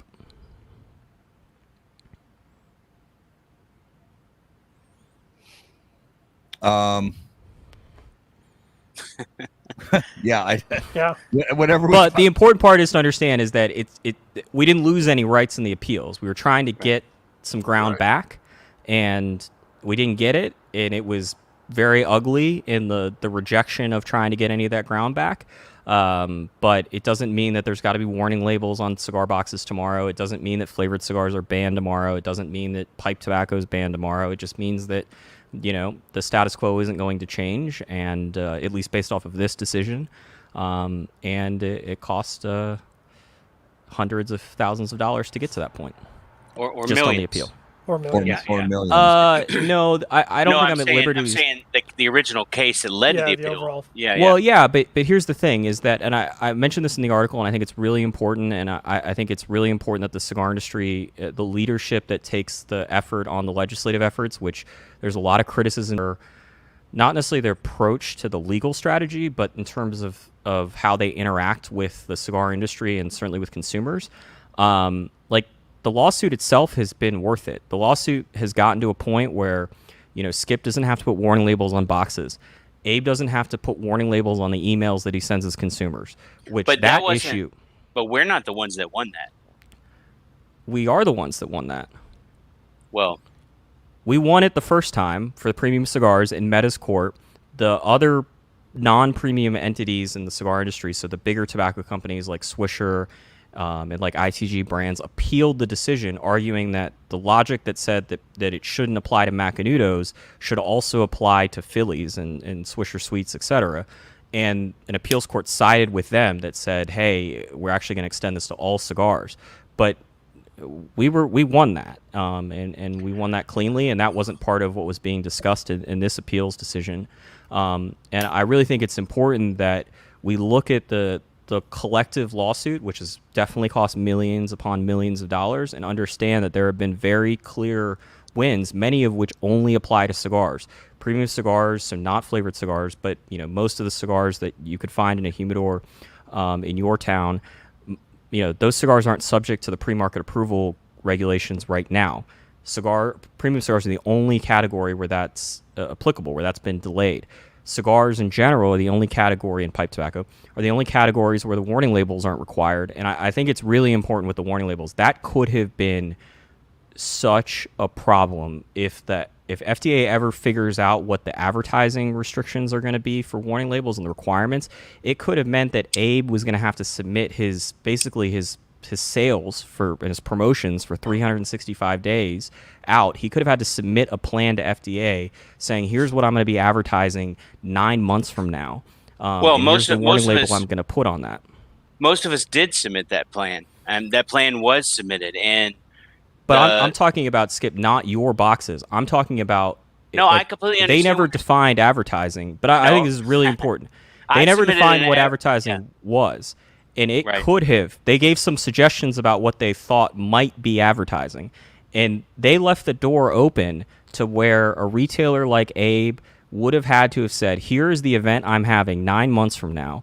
And here's the warning label I'm going to put on the poster. And here's the warning label I'm going to put on the Instagram post. And here's the warning label that I'm going to put in the email promoting the event. And if they had done that, to your point about Drew Estate and what happens if acid goes away, imagine the shit show that would take place if CI had to be submitting their catalog and their daily emails 9 to 12 months in advance to the FDA, not because they need to get necessarily approval, but they just have to, they're legally required to be telling them what they're going to be doing a year from now. That would have caused, if you thought 2019 was a meltdown, imagine when a retailer like CI, just CI alone, is hamstrung about what their promotions are going to be for the next year. Like it would have been a completely lost year. I completely understand that. What my point was is from a manufacturing brand perspective, that was required and it was submitted. Not from a retailer perspective, but from a brand perspective about what advertising we would do, which included everything down to social media, any kind of advertising or marketing. Yeah, because they never defined. Right. FDA has never had to come up with their own rules about advertising in a broad sense. All of those things were done either via the Master Settlement Agreement, which is a legal agreement that happened between Big Tobacco and the government, and something that Big Tobacco promoted because it saved them a lot of money in the long run. Right. And the FTC. Or the FTC warning labels, but that had nothing to do with, I mean, it had a little bit to do with advertising, but it's not the same extent of what FDA's scope could have been. It might still be for e-cigarette manufacturers and non-cigar and pipe tobacco people. And because FDA never defined, is this advertising or is this not advertising, that is to me, when I looked at the regulations in 2016 as they were finalized, that was the thing that stood out. Everything else, you're like, it's going to cost us more money and we can figure this out. But the advertising regulations as they would relate to retailers and how the big retailers conduct business, that was the part where it was like, holy shit, they could put the industry in a virtual standstill for a year if this becomes rules. And the testing was another one like that. But so the testing is still potentially on the table, but that's something that like you could throw money at the problem. The retail advertising regulations, that's something where like time becomes the resource that you can't throw money at that. And they really could have, and I suppose they could still, that would be just catastrophic for the industry. Like, certainly after a year, yeah, you could figure out a way to adapt for it. But if CI can't send out catalogs for even 6 months, imagine how much revenue that takes off the board. Look, I can't even. There's things I can't do in Europe under TBD2 because of the restrictions that exist there. So I'm very familiar with it. Here's what I would say from to your question on a positive note. The best two things we did in the last 5 years was every effort collectively. Some people more than others, some financially, some with their time, that we did to prove two things. One, or to make progress on two areas. One, that consumers don't consume minors do not consume our product, and that our retailers do a good job of keeping them out of the reach of children, and that we don't actively, for the most part, try to generate demand or build new young cigar smokers. Right, that youth access issue, and also the issue of our product is different. Right, that we don't have the same health effects, that we don't have the same. But Skip, that issue is unsettled. Well, what I'm saying is we've made a lot of progress in the last 5 years in those two areas, but that progress is what's translated into us being the lower priority for the FDA, and to some of these judges making judgment calls on these other detailed issues. The bad legal arguments that we've spent millions of dollars. I mean, one of the things that came through in this appeal, and I haven't spent it. It's not me. I didn't waste my money, so I don't feel stupid. But there are a lot of things that in that decision and in the previous decision at the lower court level that specifically said your lawyers did not do their job. You're arguing. Well, it's a very specific. Okay. Piece. All right. Okay. My point. Okay. Well, if you're just I'm going to explain that because I think you're 100% correct. They got chastised for. There was a decision there was a case in a federal court in Maryland, which was different than the federal court case that the cigar industry has argued. And in the Maryland case, a group of pediatricians and anti-tobacco groups sued the FDA, saying that the Congress, who gave the FDA the authority to regulate these products, didn't give the FDA the authority to just come up with arbitrary deadlines, which the FDA has come up with. And the cigar industry's attorneys stayed out of that case until the last minute. And the FDA was arguing, or the Department of Justice on the FDA's behalf was arguing that they still had that authority because the FDA doesn't, just like us, the FDA doesn't want to give up any potential rights. They want to argue they have the largest scope possible, including making arbitrary deadlines. And the cigar industry stayed out of that case until the last minute. And what the court system has said in multiple instances is that's not okay. You can't decide that this issue isn't relevant until it looks like you're about to lose, and then you go all guns blazing, which they didn't really do, but they got involved at the last minute because you don't like how you think this is about to come out, and expect that the other side, not FDA, but in this case the pediatricians and the anti-tobacco groups, gets to go along with it and has to spend more money because you guys chose to not say anything for months and months and months. And the cigar industry has tried, or the attorneys representing the cigar trade groups have tried to argue that that's not how that went down, or that they're somehow within their rights. And multiple judges on the federal level have told them to go fuck themselves. Yeah, that's one of many examples. Yes. Okay, so let's transition into this next question. And I've seen, over the years we've seen this, here and there, but it seems like there's more of this recently. So I want everybody's take on if it's actually an uptick or if it's always been going on. The game of musical chairs that's going on with cigar factories, when you have a cigar that's made at factory A, and then and it's made at factory A for 2 years, 3 years, 1 year, whatever it is. And then all of a sudden you hear an announcement that now this cigar is going to be made at factory B. Could be a different factory in the same city. It could be in a whole another country. Is it much ado about nothing, or is it meaningful, and why?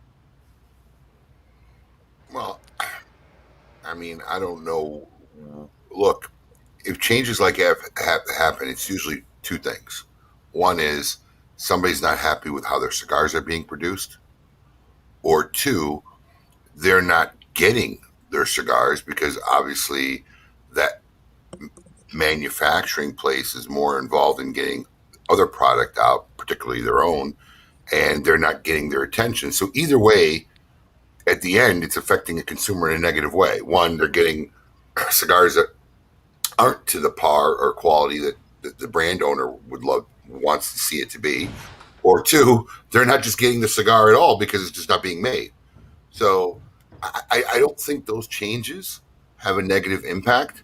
Either the same or close or similar or better quality cigar will be made and hopefully get into consumers' hands, or it won't. But I don't think the brand owner in those positions make those decisions unless typically it needs to be done.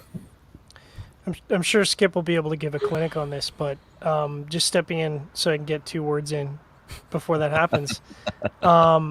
I think it's the natural byproduct of not being a factory owner. I mean, if you want to be a smaller brand, if you don't want to own your own factory, one of the consequences of that is that you're at the mercy of the factory you've decided to do business with. And in the case of a medium or larger manufacturer, especially talking about it nonstop, as their production demand has gone up, unfortunately, if regardless of what your relationship is with that company, they might have to say goodbye because they have to focus on their brands. Now, Skip's in a unique position where he's limited the number of other brands that he's manufactured at his factory, but the same is going to be true of any brand owner that doesn't own a factory, is that eventually there's a potential that factory is going to have capacity issues and not be able to deliver your product. And we see that all the time. I mean, there's brands, Espinosa is a good example where they had to move production to a different factory. And that was just a production problem. That wasn't like they said, we can no longer produce this volume of cigars at this factory and we have to make that choice. And I think that happens all the time. It just happens that it coincided with this massive uptick in demand. And as a result, some of these smaller brands are being squeezed out. Skip, go. No, I don't know that I could add much to that. I mean, it's an accumulation of everything we've just said, which is if I don't have enough experienced rollers to make my own cigars, to meet the demand for my own cigars, and I can't find the very specific types of tobacco that I may have let other people use in my factory because I had a lot of it before, then I have to tell that guy, hey, I can't make your cigar. So Plasencia is making a lot of their own cigars now, so they're making less for other people. EP Carrillo has had an awesome run with Cigar Aficionado, and he himself is probably having challenges getting certain kinds of tobacco that he may have used in the past in some of his customers' cigars. So, the challenge is going to be seeing if EP Carrillo can't get ASP Ligero or can't get Jalapa enough to make his cigars and yours, how is Factory X going to get enough to make up that difference? If Ernie can't get it, how is the other factory going to get it? So maybe they're going to change their blends. Maybe they're I don't know. I mean, if Ernie Carrillo can't get, but sometimes it's not just tobacco related, Skip. Sometimes it's just labor related as well. I said that as well. I mean that's true. Abe, you just lost your celebrity retailer T-shirt. No. I'm just saying. I started with. Did I not start with? You don't have enough experienced rollers, right? I mean, that's absolutely true. It could be a lot of things. It could be something as simple as, I'm just tired of dealing with this brand because they're a pain in the ass. They don't pay their bills. They don't. They're just more effort than what they're worth. It could be that too, right? And to be clear, this is not a new phenomenon. No, it's not. It's been going on forever. I mean, we're just media now because of news. People are more attuned to it. But I mean, it's worked for the better for a lot of companies. I mean, look what happened with CAO when they took their anniversary series from the Donald Douglas factory, and Perdomo started making them. That Cameroon anniversary Maduro went through the roof. So sometimes right, or when someone like Dion moved from one factory to Aganorsa, right? sometimes relationships don't work. So it's maybe not even labor or materials. Sometimes it's a change that's necessary. And look, if nothing else, what COVID created was an environment where everything new was on the table. And if you had this kind of place to catch your breath from the daily run rate of just trying to keep up, to actually sitting back and evaluating your business and saying, maybe we need to go in a different direction, either from the brand or the manufacturing side. That's why you saw a lot of changes, and you'll probably see more changes, and then, even going forward, because the whole environment, just in retail in general, don't even talk about cigars.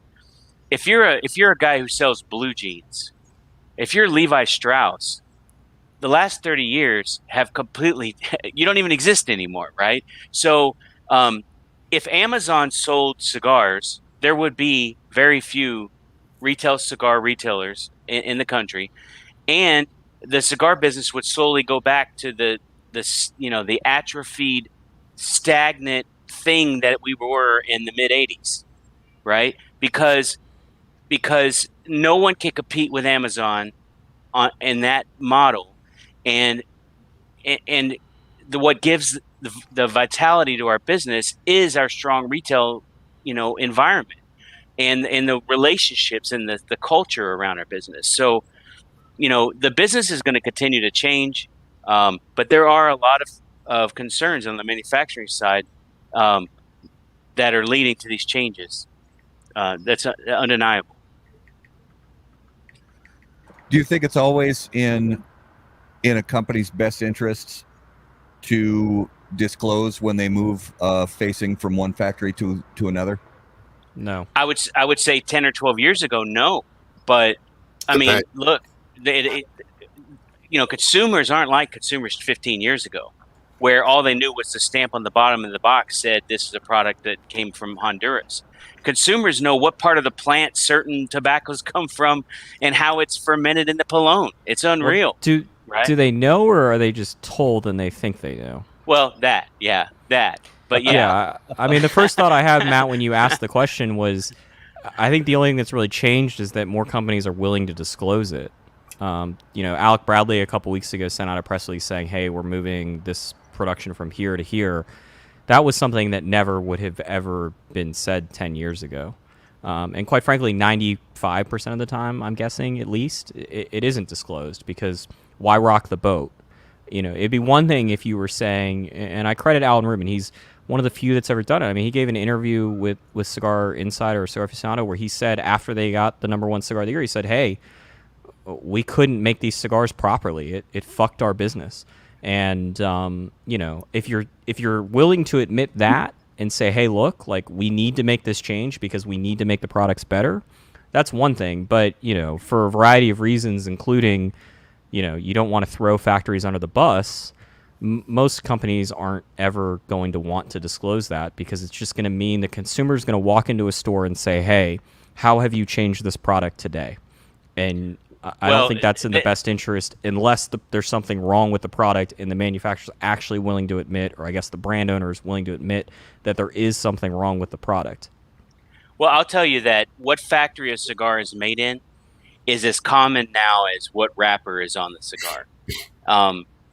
You're not going to do it unless when the cigar is released, the line in Half Wheel's article is the factory making this was not disclosed.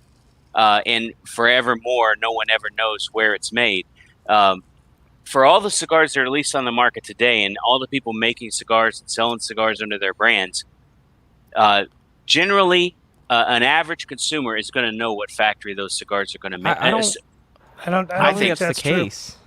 Yeah, I go back to the majority of beer be buyers buy Bud Light. They don't buy barrel-aged creamsicle stout.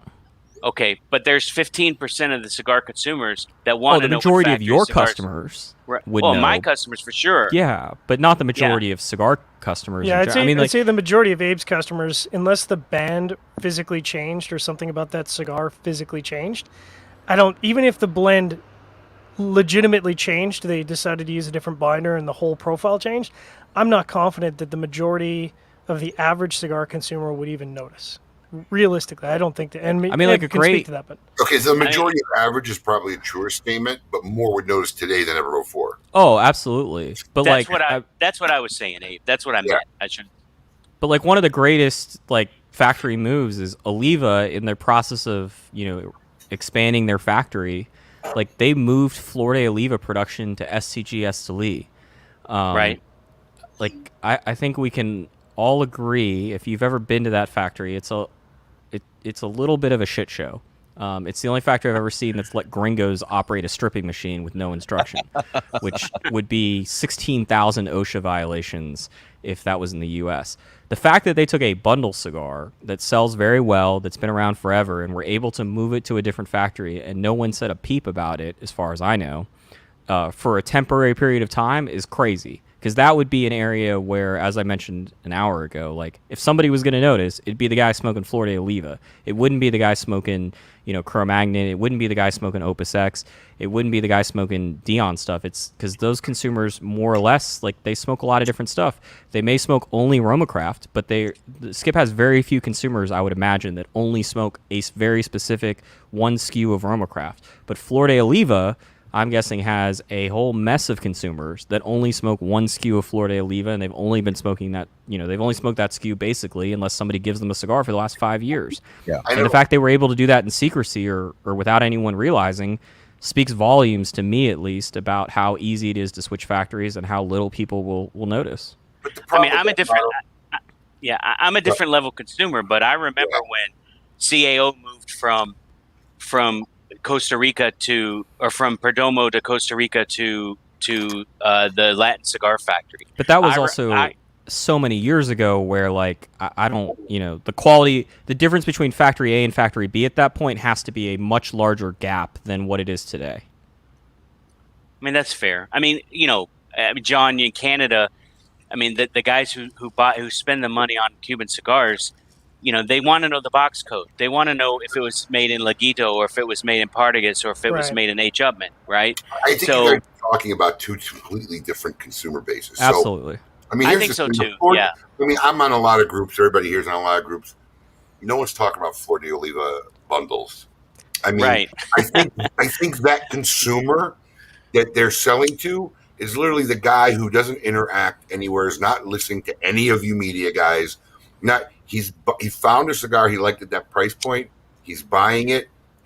May not even know what the company Oliva is for the most part. No, he probably says it's Florida Olivia. Yeah, exactly. But I'll tell you one thing that customer does know. If that cigar changes, oh, yeah, absolutely, they'll know it before anybody else does. Oh, that cigar, right? that cigar goes a quarter of a stick, they'll know. Right. So if Gilberto is using a certain kind of tobacco from his fields, and now he's selling that tobacco to Scandinavia, passed away, but. No, I'm saying the younger, right? So if he's given his tobacco to Scandinavia and they're making the exact same cigar and the same bunching process, and then that bundle guy may never know and may never care. But I can tell you that if I started letting Esteban's brother right down the street start making cigars for us, my consumer, 95% of my consumers would want to know about it and would find out about it soon enough. Yeah, but Skip, what were to happen if, let's say, a filler leaf that you're using, like a quarter of a leaf for one of your blends, if all of a sudden you're like, you know what, we just can't, like, we had the inventory, but we've been trying for the last 18 months, we can't find this quality of tobacco, we're rejecting everything. I would stop making change the filler leaf. I would stop making the cigar.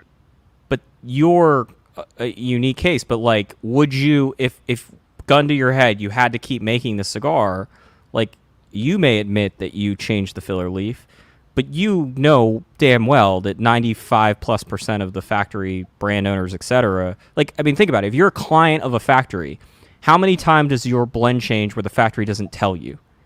Every fucking time. Of course. And look, I'll go back to the original question because, like Abe said, we're having two different conversations here. The original thing is the dynamic that's going on, the announcements that are going on, is it better? I mean, is it new? Is it what's happening? What's causing it? And is it something that people should just kind of not talk about? My point is, it depends on who you are. But for me, it would be important for me to tell people, hey, like, I'll give you an example. There was a cigar that came out 5 years ago, 6 years ago, maybe even longer now.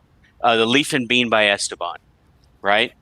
So the Leaf and Bean by Esteban was a little small project that we made for Jim Robinson's store in the Strip in Pittsburgh. And Esteban blended it. Esteban procured the tobacco. It was like 20,000 cigars that lasted 3 years or something. Jim came to us when Leaf by Oscar, when all these other Leaf buys became really national brands, right? Jim came to us and said, hey, I want to make the Leaf by Esteban a national brand. And I told Jim, hey, there's no way that we can make that in our factory. We just don't have the capacity. And so what happened was we moved it to another smaller factory. It still was called Leaf by Esteban because that's the brand, that's the thing. Esteban helped procure the tobacco, helped select the tobacco, trained the rollers, did everything he could do to maintain the credibility of his name on that cigar. But we made it super clear to everybody from the gate. Like it more, like it less, it doesn't matter. We don't make it anymore. So if you love it more, buy more cigars from another factory. If you have issues with it, the guarantee stamp does not say Nico Sueño, so you should know that. I, as a factory, wanted people to know that that was no longer made in our factory, right? So regardless of what Jim, the brand owner, wanted, I wasn't going to have my name still on the line for something I no longer controlled, right? Yeah, but I go back to, I would venture to guess that the vast majority of blend changes where a factory it changes the blend for a client's cigar, the factory is not telling the client that the blend's changed, and the client probably doesn't notice. I think that's true. But again, happens every day. Yeah, exactly. None of that is new. But I will concede, No. sort of Abe and Skip's point, that certainly the average cigar smoker today is certainly more educated or has access to more information than they did in the past, and hopefully, I think, are paying more attention to that. And I think that's a positive thing. I think that, ideally, cigar smokers should be educated. Cigar smokers should be asking questions of the retailers, and they should hopefully be getting good information, because I think that's positive for the industry. I mean, they should be asking the question of, hey, did this change factories? I mean, that's a good conversation to have. And yeah, but John, I mean, you're a member of the media. How many press releases have you gotten saying we've changed the blend? Yeah, it's rare. And I can think back to not relevant for all this information. I mean, look, I drink wine. I like wine. Went to Napa. I drink a lot of wine. I'm not hunting down or getting. I mean, the majority of our consumer base is not even interested in most of this information. But every person watching this show is. Right, and there's 26 now, and it'll have a few hundred or thousand views. It's such a small segment that's deeply into this. I mean, I consider wine and cigars similar, Right. And I couldn't tell you much about anything about wine. I kind of know what I like. I try stuff. I've been in Napa, but I'm not watching media guys on wine. I'm not reading Wine Spectator. I'm not doing the reviews, but I enjoy it, and I buy it, and I drink it, and I think that's the majority of our consumer base. But the problem with wine in the comparison to cigars, and I remember emailing Michael Herklotz probably a dozen years ago at this point, when I was sort of getting started about writing cigars, was, in the wine world, if you lay out 5 years of the same wine, but 5 different vintages back to back to back to back to back, the expectation if we pour them is that they're going to be different. Yes. Carlito was in the chat earlier. The expectation when you buy a short story is that it should taste the same today as it did 5 years ago, as it did 15 years ago, as it tastes 5 years from now. Not the same cigar, but when you walk into a store, buy a short story, cut it, light it, smoke it, it's supposed to taste the same every day of the week. Yeah. And the expectation, because of how we've sold cigars, is that that's the case. We don't sell them based off of vintages for the most part, and our consumers don't expect that. And so the issue I have with, I agree with you 100%.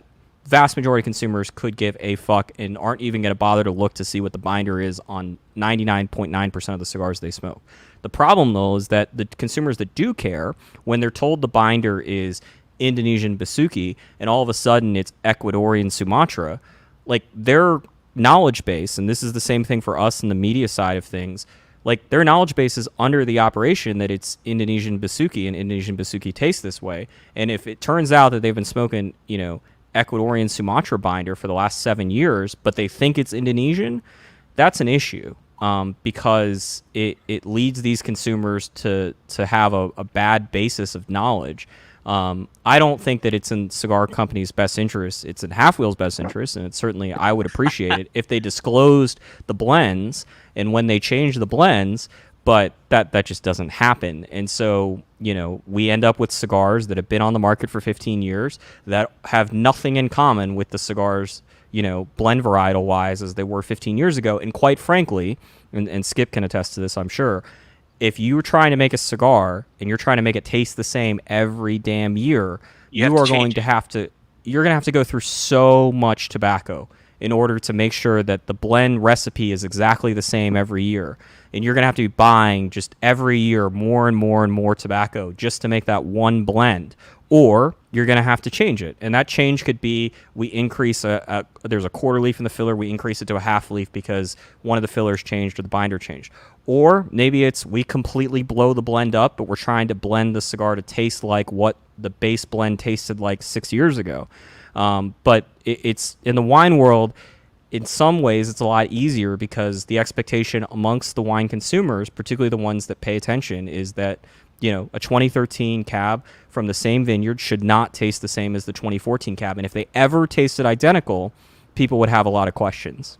Yeah, to me, the analog is more closely related to Scotch whiskey, where the flavor profile, the appearance, the bottle, even down to the coloring, for if you've got a mainstream brand, it has to be consistent. Going back to the short story, if that wrapper changes color one shade, somebody who buys a short story might actually notice that. And so, that is an ongoing struggle. But at the end of the day, and Skip, you've talked about this endlessly, and I think it's good that more educated consumers, I think, are better. I would prefer to see more educated consumers. I think that leads to a healthier market and keeps manufacturers and brand owners honest, frankly. Yeah, and that's actually exactly what I was going to say. Can we all agree that having better educated consumers is a good thing? 1,000%. In the cigar market, not like Charlie said, not getting back to the wine era, because vintages play such a key role in wines, but having more members of the premium cigar consumer base who have 1% or 3% or 5% better knowledge about what really goes into the products has got to be a good thing, and hopefully more percentage, but got to start somewhere. I'm going to say yes, but Charlie's going to come up with some pedantic argument against me. No, I agree.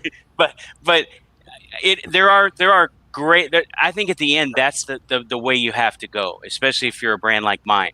If you're a brand that wants to sell 5 million cigars a year, maybe that works against you more than it works for you. I don't know.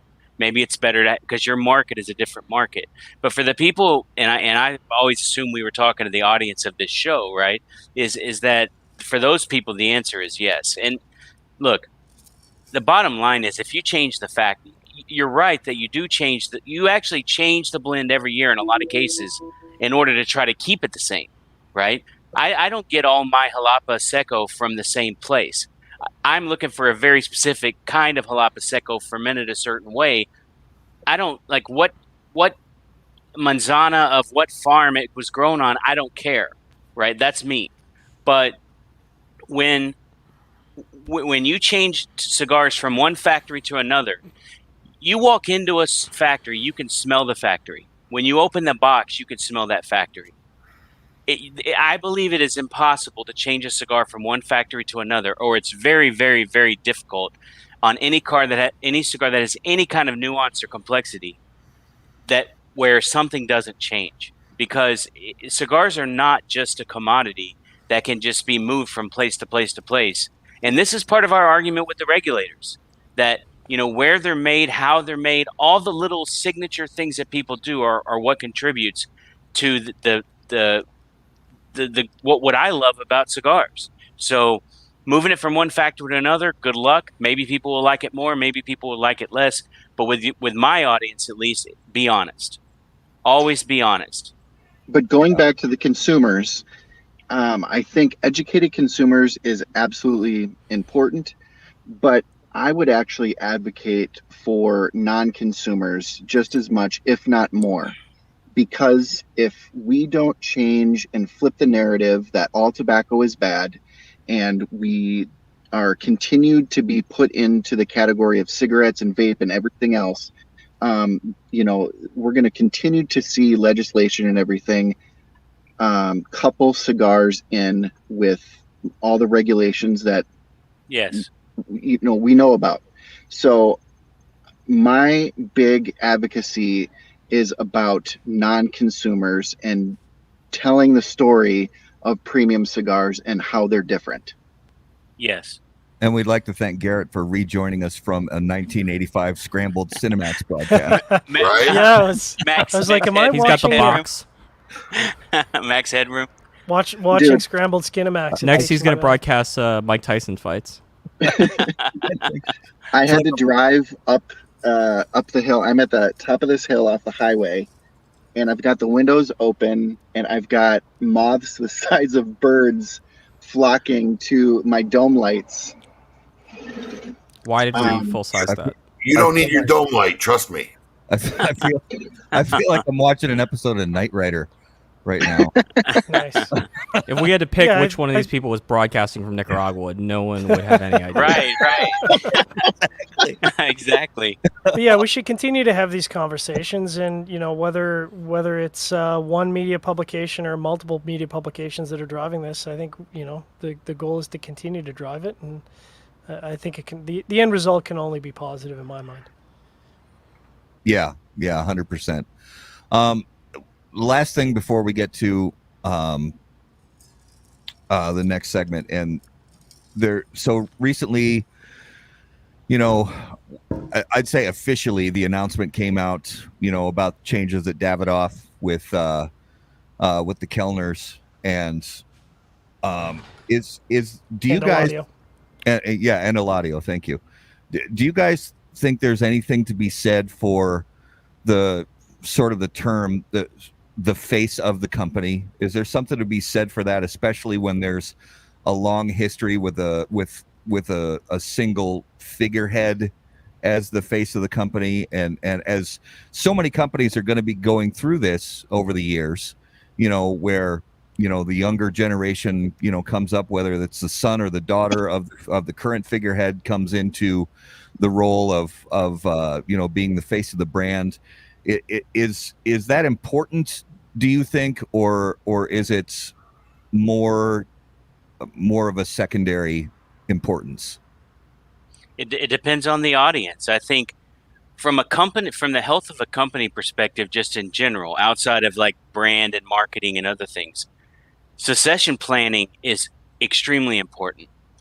And especially in the cigar industry, where you have people who have, like me and Saka and Abe, and who have very, very strong personalities and very, very strong opinions about exactly how things should be done.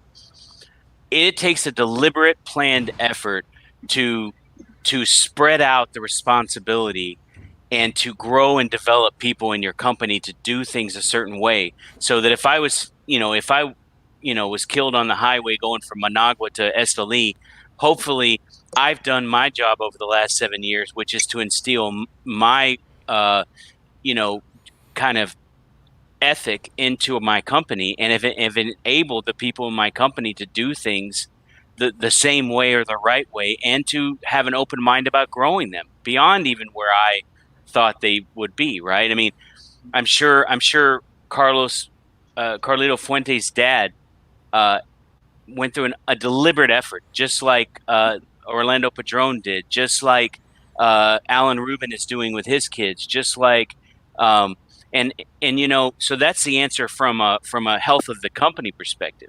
From a brand perspective, so much of everything we just talked about is based on perception and not real, right?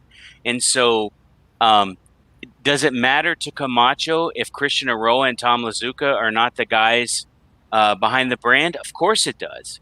But that doesn't mean that the brand has to fail. I mean, someone like Dylan Austin and the team at Davidoff can pick that up and do something completely different with it. It's not the same. Maybe it doesn't have the same consumers, but the brand lives on, right? And so I think the more the individual personality has in control of like the more control Abe has of what goes on at Smoke Inn, the more influence he has on his success, the more it depends on him, right? And I'm sure Abe has spent a lot of time over the last 10 years making sure there's people around him who could do it if he wanted to take 2 weeks off or a year or whatever, right? Well, Abe, go. there's a couple different outlooks on this. Like, I have a plan in place. God forbid I get hit by a bus. Exactly written out who's to do what, when, and where, because there's a lot of lives that are dependent on this business running if, God forbid, something happens to me tomorrow. So, Right. But that's different. I think what Matt was referring to is when you, I don't make decisions on a legacy level. See, and there are companies out there that have legacies, right? So when the Fuente family or the Padron family, I mean, I'm fortunate enough to be here in Miami, and I get to sit with George, often enough where I go down and we have talks. And these guys don't, these families like the Fuentes and the Padrones, they don't make any decision lightly. Like, I know George will sit down and not only think about how this might affect his family name and what his dad might think from the grave, but how it's going to affect the next 2 generations of Padrones. So I think when you're talking on a legacy level, I think it's important because it's very hard for someone outside to understand that depth of mentality of the family and the name and the legacy that goes on. I think Alan's done a great job with his 2 boys. I love working with them. They are awesome. They are into it, and it's been a breeze. And I actually talked with Alan Rubin at the trade show about what a great job he's done with them. I'm happy as pie to be able to work with those 2 guys. But I think for people like the Fuente and the Padrones and some of these legacy families, the Newmans, it's important to kind of pass it on and to someone who's really going to have a deep attachment and understanding to those legacy names. Am I thinking one of my kids are going to take over this business one day? I'm not. So, that's not in my legacy plan. I don't have a legacy. I'm going to run this business until when happens. But I'll give you an example, Abe. So Jose Blanco was the face of La Aurora, right? As we came into the social media era, as we came into kind of consumers being really knowledgeable about what's happening at the factory, when people were visiting factories, Jose Blanco was the face of La Aurora. And when Jose Blanco left, it affected both Jose Blanco and La Aurora, right? And so it does make a difference, even if it's not somebody who's a part of the legacy of the family per se, right? If somebody is that in front of I think a Jose company, Blanco is way more known. See, I mean, you're talking within the industry. I think Jose Blanco is way more known today than he ever was with Miami and La Aurora. well, I mean, okay, anyone who didn't know who Jose Blanco was doesn't know what Hinky Kellner and Eladio's role is at Davidoff. So I if agree. we're going to have that discussion, No, but I agree. Right. I think in that situation, a lot of people don't even realize who Hinky Kellner is. I've said it to my consumers, and but they know the brand Davidoff. I don't think the brand Davidoff is as tied to that family as maybe it was. Oddly enough, you would think with social media and news it would be more attached, but I don't think that's the same as somebody like the Fuente or Padrones or to pass it down. Yeah. I don't think it's the same. Is it? I don't think it has the same weight. Let's put it that way. Yeah, and my question was really more geared towards the public perception and the marketing aspect more than the business and operational side of things. It's really more kind of consumer driven as far as it has become more commonplace, especially in the last 10 years or so with social media and things like that, where there are so many brands now that have a face to the brand that maybe in the past it wasn't as important or necessary for some brands to have a sort of a face to the brand, and that seems to be very commonplace now. I'll give you an example. Like, how did it affect Quesada at all when Terrence Riley switched to Aganorsa? Yeah, but he was the face. He was That's but that's what we're talking about, right? 100%. Yes. But he was the face. Yeah, that's what I'm saying. That's the Yeah, question. I think the problem with the Quesada, Davidoff. the problem with the Quesada example though is like there was a lot of other shit going on there that absolutely affected the brand. Of course. Like it's impossible to separate and isolate Terrence's departure out of that. Like, true. Of all the, I mean, they went to a revolutionary. I don't know if it's necessarily a revolutionary in a good sense, but they went from having, you know, a warehouse in Miami like every other company did to shipping the cigars directly via UPS from the factory. Like that's a far greater change and sort of diminishes trying to evaluate whatever Terrence's departure had to do with 100%. So here's the better question, Charlie. Aganorsa. I don't think majority of my clients know who Eduardo Fernandez is or Palmer. But Eduardo has made it that way. I got it. So what happens to an Aganorsa, you think, if Terrence Riley, because I tell you what, I mean, as far as I'm concerned, he helped revolutionize the company as far as I'm concerned on a retail level to consumers. What happens to a company like that if he leaves? Well, I think in Aganorsa's case, it makes a big difference because it's such a relationship-based company, both with retailers and with consumers. I think Aganorsa is an interesting one because I think we can all be very honest here. The bread and butter of that business is not, it may not even be selling tobacco, quite frankly, but it's certainly not selling Aganorsa branded products. The leaf business is far larger than the Aganorsa brand business as far as I can tell, and there's a lot of other facets to it. I think in the case of Davidoff, it's a weird one because Hanky is both an ambassador of the company, and the company made Hanky the ambassador. And I think, for being quite honest, a lot of the stuff that he was being credited for towards the end, Eladio was kept quiet. I remember reading about Eladio on Skip's blog, which was extremely popular if you were a cigar blogger and was extremely unpopular if you were not a cigar blogger. But Eladio was mentioned. Skip was ranking his top cigars of the year one year, and it mentioned that he had gotten a hold of one of Eladio's birthday cigars, and he talked about the cigar, and it got me intrigued to find out about who this Eladio guy was, because Davidoff didn't talk about Eladio. They talked about Hanky, and that was it. And when you started to dig a little bit deeper, you found out that Eladio really, on the production side of things, not the leaf growing. The leaf growing is Hanky, and the Kellner supply, I would imagine to this day, a disproportionate amount of Davidoff's tobacco. But when it came to running the factory, that was Eladio's domain for many years, and Davidoff, claimed that it was Hanky's domain. But it's tough. Brooks and I were having this conversation earlier about Hanky and sort of the broader topic. And I was trying to find an example because there really isn't one where you have an ambassador who also happens to be the most important supplier for a company.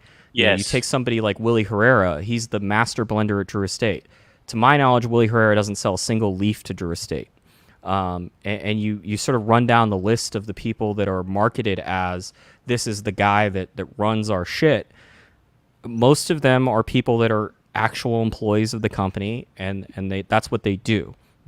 Esteban for Skip doesn't supply the tobacco. He buys the tobacco, but Esteban, to my knowledge, doesn't have 75 manzanas in Esteli. Although if Esteban does, congratulations. He does now, actually. Oh, he's got a farm? Yeah. Think Esteban exists? Yeah, he's a farmer now. It's his third year. But yeah. But that makes things really, really different and it makes it really different when you try to process the news. And I'll peel back the curtain a little bit. Hanky has been out of Davidoff for a lot longer than a week or two. He left the company. We had a we tried to write the story in September of 2019, and Davidoff sort of was unwilling to admit that he was no longer there, and Henke was unwilling to sort of go against their word for whatever reason at the time. Because it makes a difference. Well, real or perceived.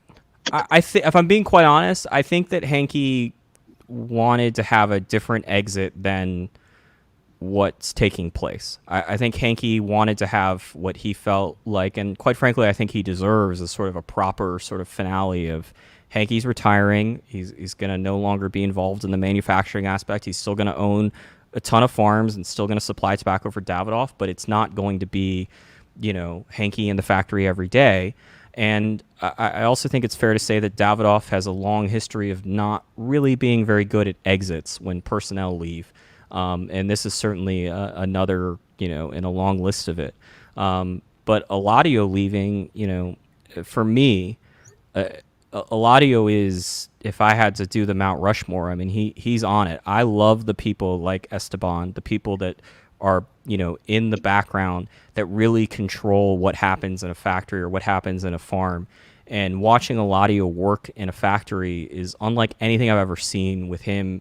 The rollers or the supervisor would bring over cigars that were rolled that the supervisors approved on the floor. And Eladio would open up the bundles and he would go through the bundles and this pace that was unfathomable of just looking at a cigar, feeling it, turning it. And he would just put it over his shoulder and be like, here's a cigar that's fucked up. And the supervisors would look at it and they would take a little second and then they'd be like, I don't understand the issue. And then they'd, turn it around a little bit more and they would feel the knot that Eladio found in a split second. And so something like that's a, if the Kellners are going to still sell tobacco to Davidoff, I think that's extremely important, and that would be a monumental shift in Davidoff's business. And I understand that's not the question that Matt was really trying to get at, but somebody like Eladio in the factory, I don't think there's a replacement for Eladio. I've been. Right, I felt the same. I mean, look, maybe I'm overly romantically involved in it, but it literally. But I'm not overly romantic involved in any part of the cigar process, and I can tell you that Eladio is different. Right. It literally bothered me for weeks, and it changed my perception of the company when Benji left General Cigar, right? Or Scandinavia, or whatever you want to call it. Like, to me, when Benji left, the whole company changed. Even though there's still people there I love, like Rick Rodriguez. But how much of that was because the company was changing and Benji was just a casualty in that? Well, Benji just maybe, I don't know. Because Benji I think that's guess. probably a similar story to what's happening at Davidoff. I think, yeah. And Davidoff's a unique case because you guys were talking about, 10 minutes ago about, the Padrones and the Fuentes. That's different because, Carlito's in the chat. Carlito makes the decisions, but Carlito's also in the factory. That's not the case with Davidoff. Davidoff has an ownership structure that's a family, and then they have a board. And then they have the management of the company, the people that Dylan reports to, and then they have the people like Dylan, and they have the people like Eladio, or the who used to run it. The people like Peralta that report to somebody who reports to somebody who reports to somebody, and the interests are different at Davidoff, from what I can tell, than they are at Fuente, where when Carlito's involved at so many different levels. From what I understand, there's a brain trust, but then there's the management execution level. And at Davidoff, I don't think, Tom Reinert was here for a little while in the U.S. on the sales side of things, but there's not a Davidoff family member to my, or, it's not the Davidoff family, but there's not a family member to my knowledge that's in the factory in the DR or in Honduras. And that's a big difference between all of the rest of the family-owned companies that you talk about. Davidoff is the size of a company and it's gotten a lot smaller because they've sold off their other interests, but it was a multi-billion-dollar company, and most of that revenue, not the profit, but most of the revenue was not from premium cigars. It was from, a candy distribution company, more or less. And so trying to compare that to a company like Padron, where literal Padron family members are unloading containers, is asinine. You might as well compare Abe's business at that point. But if we go back to the premise of the original question, John, you're still here. I'm still here. I got to get my 5 words in. I'm gonna basically just. What you're saying, John, is if we don't focus on the pedantic aspects of the That's argument, But the actual question that was asked, the actual question that was asked is the average or even top Davidoff consumer going to know or even be dialed into the fact that Eladio left? No. But as Carlito just said in the chat, and I wanted to say that 20 minutes ago, things will never be the same at Davidoff with Eladio departing. I mean, it's just not going to be the same. Does the average Davidoff But how much of consumer that know? is Eladio departing, or how much of that is the decisions that led to Eladio not being there anymore? Yeah, and we may never be able to tease that apart and really understand, all of the implications of that. But is it going to impact the company? 100%. Is the consumer going to know? Not a chance. Even like Abe was saying earlier, if you took the top Davidoff consumers and said Eladio, they almost certainly wouldn't have any idea who you're talking about. I think that if you took the guys that are, because some of them text me annoyingly, amongst the super high-end Davidoff consumers, I think a lot of them actually know a lot more than it would be with most other brands. Yeah, I don't think it's the majority, but I think it's a decent chunk, and it's a chunk that probably can't be replicated at any other company, barring the... if Jorge Padron left Padron, that would be a monumental thing that's sort of unfathomable because of the way that company's structured. But, I think Davidoff is a very different case. And I think in a lot of ways, Hankey in particular was very, very different than, you look at any of the other people that are in similar roles from the marketing aspect to Hankey. I mentioned Willie Herrera. You take Rick Rodriguez, who Skip mentioned at STG.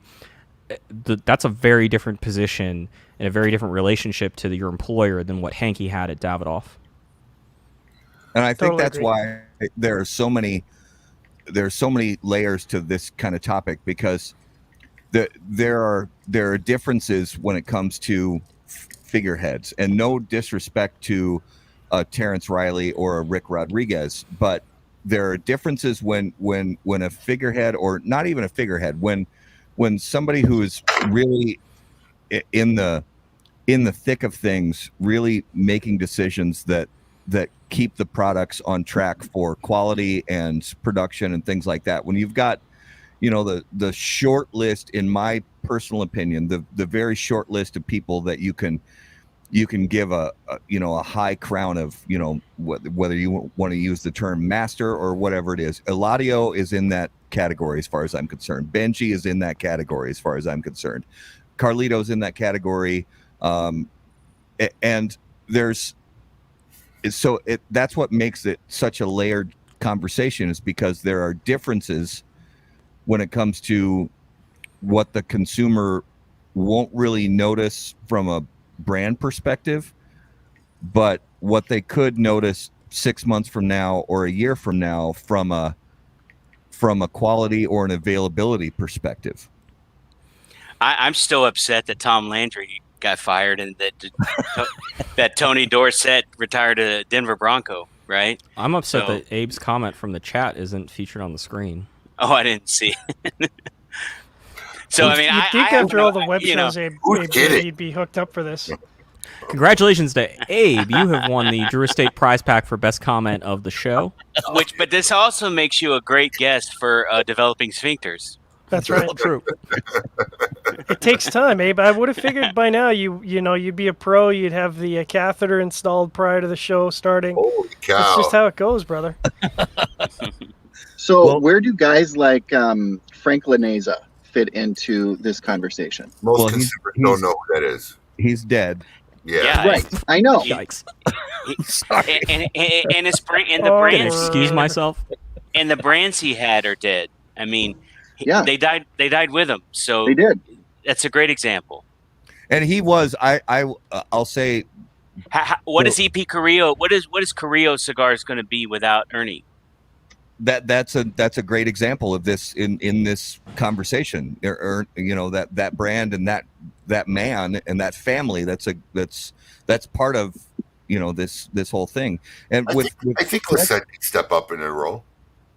Yeah, I Of agree. course, I from agree all she the can. practical perspectives, but it's the emotion. I don't know. I've said what I said. Well, and I'll say that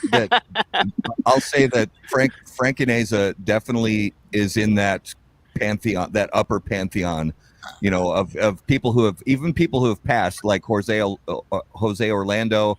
You know, Frankeneza is in that category of upper echelon tobacco minds. But his brands went with him, like Skip said. Yeah.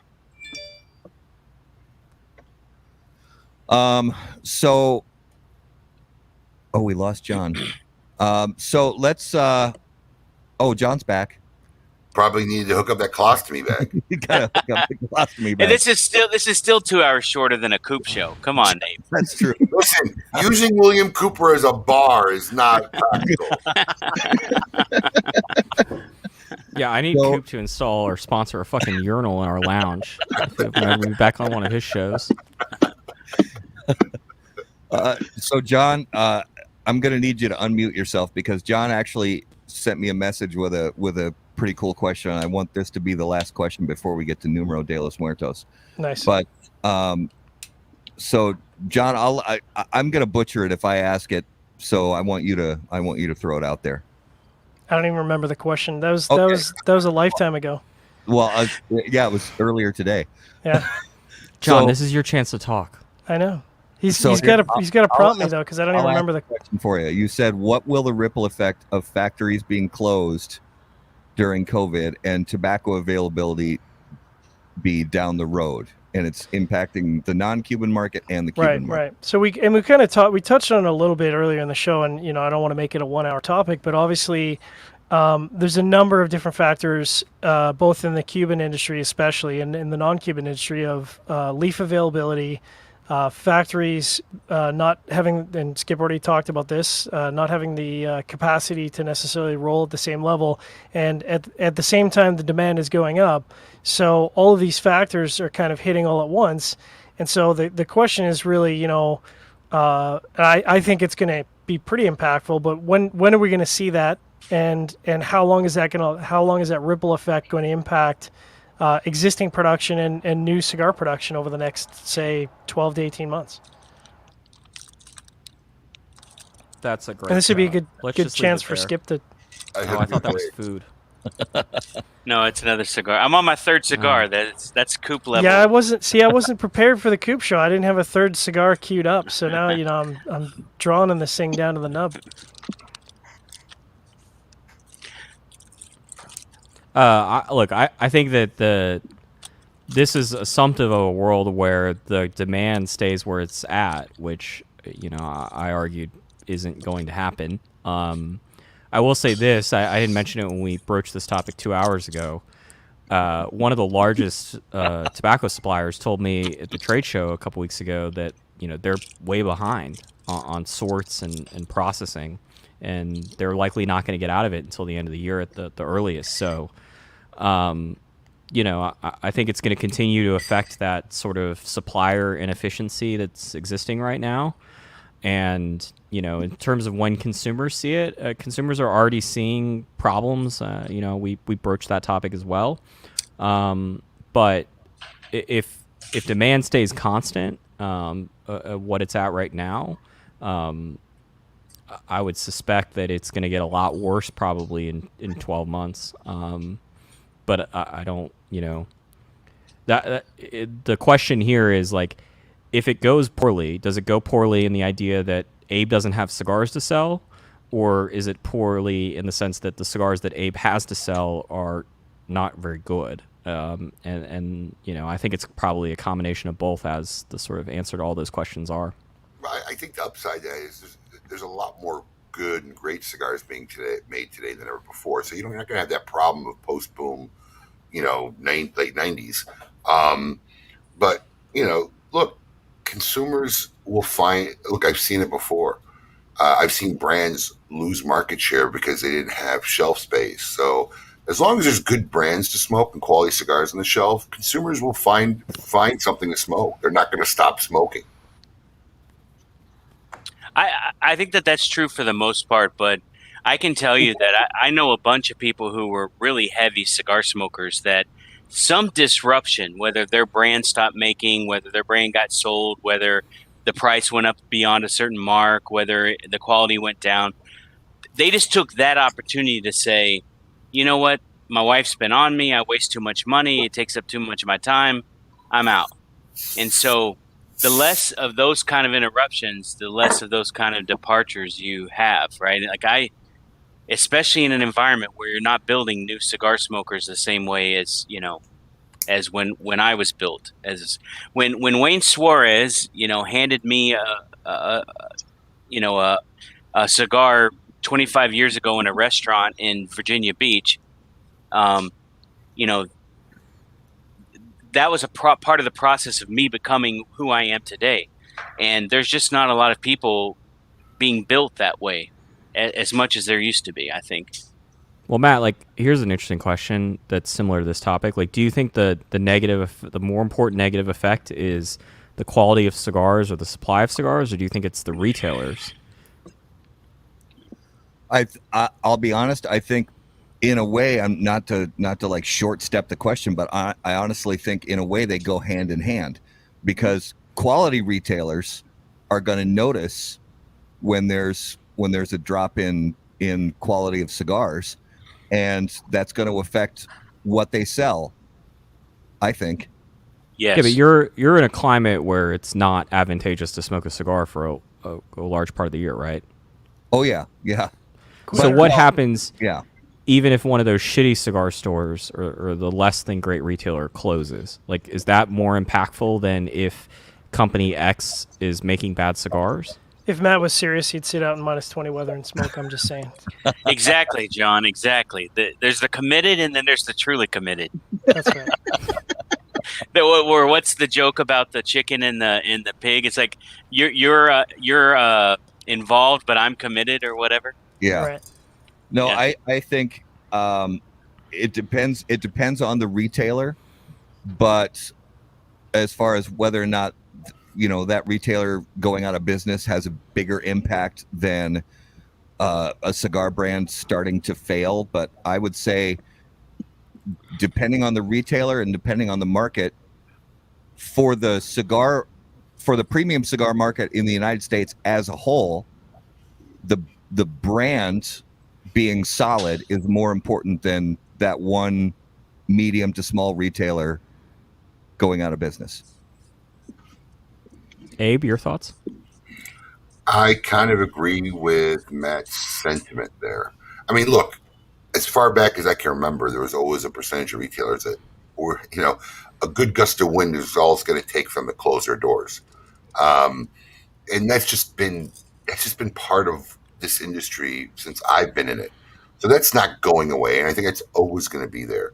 I think, like I've said before, I think this is even prior to COVID, that we're living in a renaissance for consumers. I think there's more quality sticks being made in brands today than ever before. When I've gotten this industry, it was the exact opposite. There was a lot of bad stuff being put out there. And I think as long as there's good quality cigars being made, it's healthy for this industry. I think, I can't remember who said it, but probably some retailers need to close, some brands need to go away. That was definitely Skip. Yeah, pruning. Well, I think any healthy organism sheds its dead skin, right? I 100%. mean, you need to have new people coming in, and you need to have the bad people going out. When bad people can hang around and do okay, then that's a dysfunction in the system that hurts the whole system. Every good plant needs a pruning, and there's nothing wrong with that to grow healthily. I mean, look, there are companies out there, brands, organizations, who are making 5 new blends every month, 6 new blends every month. And anybody sitting on this panel is Skip to tell you the reality of that kind of a situation. So educated consumers, quality cigars, I think is going to be imperative to have long-term health. And I think we're there. I think listen, in any industry, there's hurdles. This industry's had hurdles before, but I'm optimistic. I'm optimistic of what's to come. Yeah. John, you live in a market where retailers have closed, so your thoughts? Yeah. Well, hold on, Matt. So now Charlie is the. Oh yeah, we've acquired. How about that cigar? That's right. It's how about this? Shut down the beer site. We bought another cigar blog. This is how about this Charlie. Now. Brooks will find out in 6 months.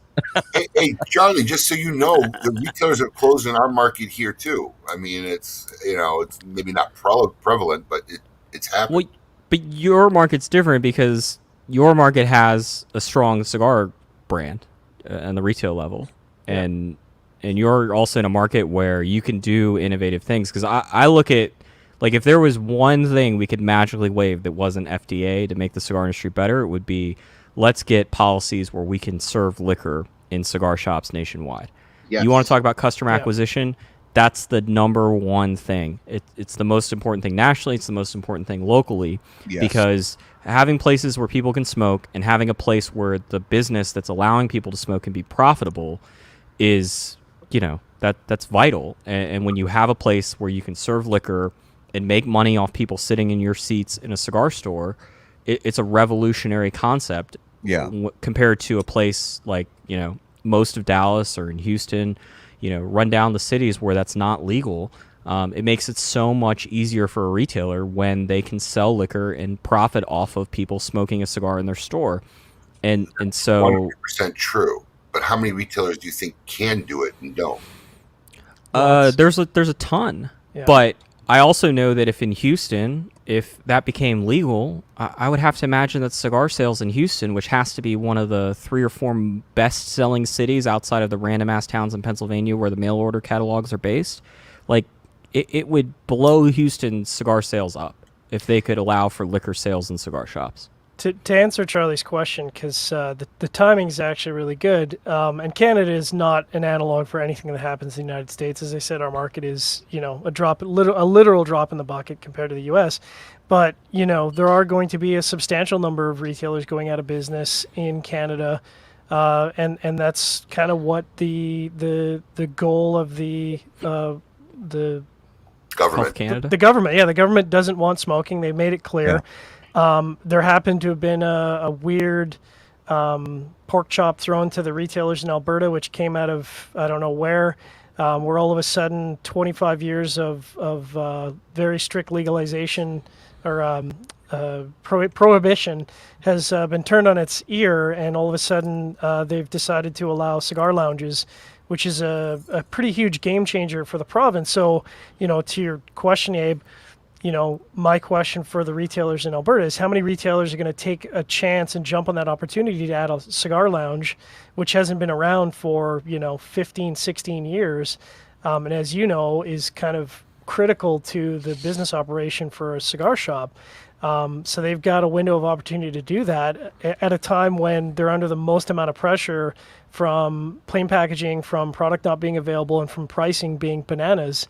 And it's going to be interesting to see, how many, we've got one in the chat room who I know really well, how many retailers are going to take advantage of that.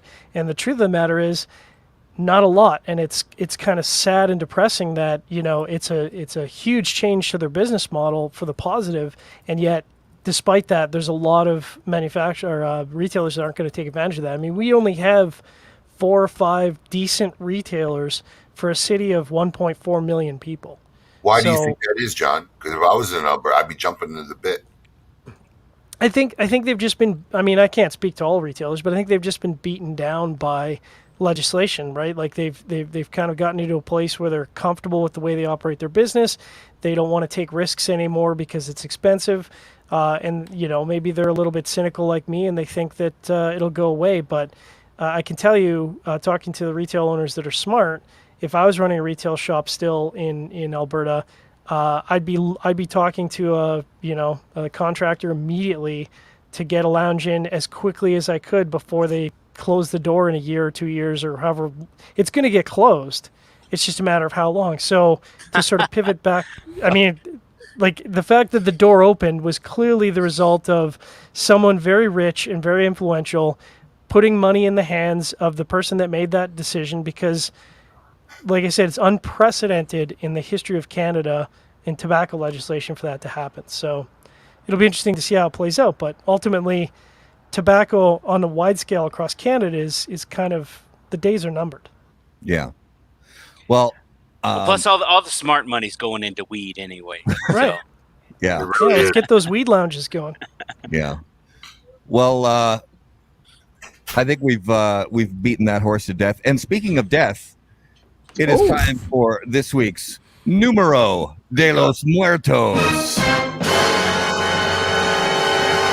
And as always, ladies and gentlemen, Numero de los Muertos is brought to us by our friends at Smoke Inn.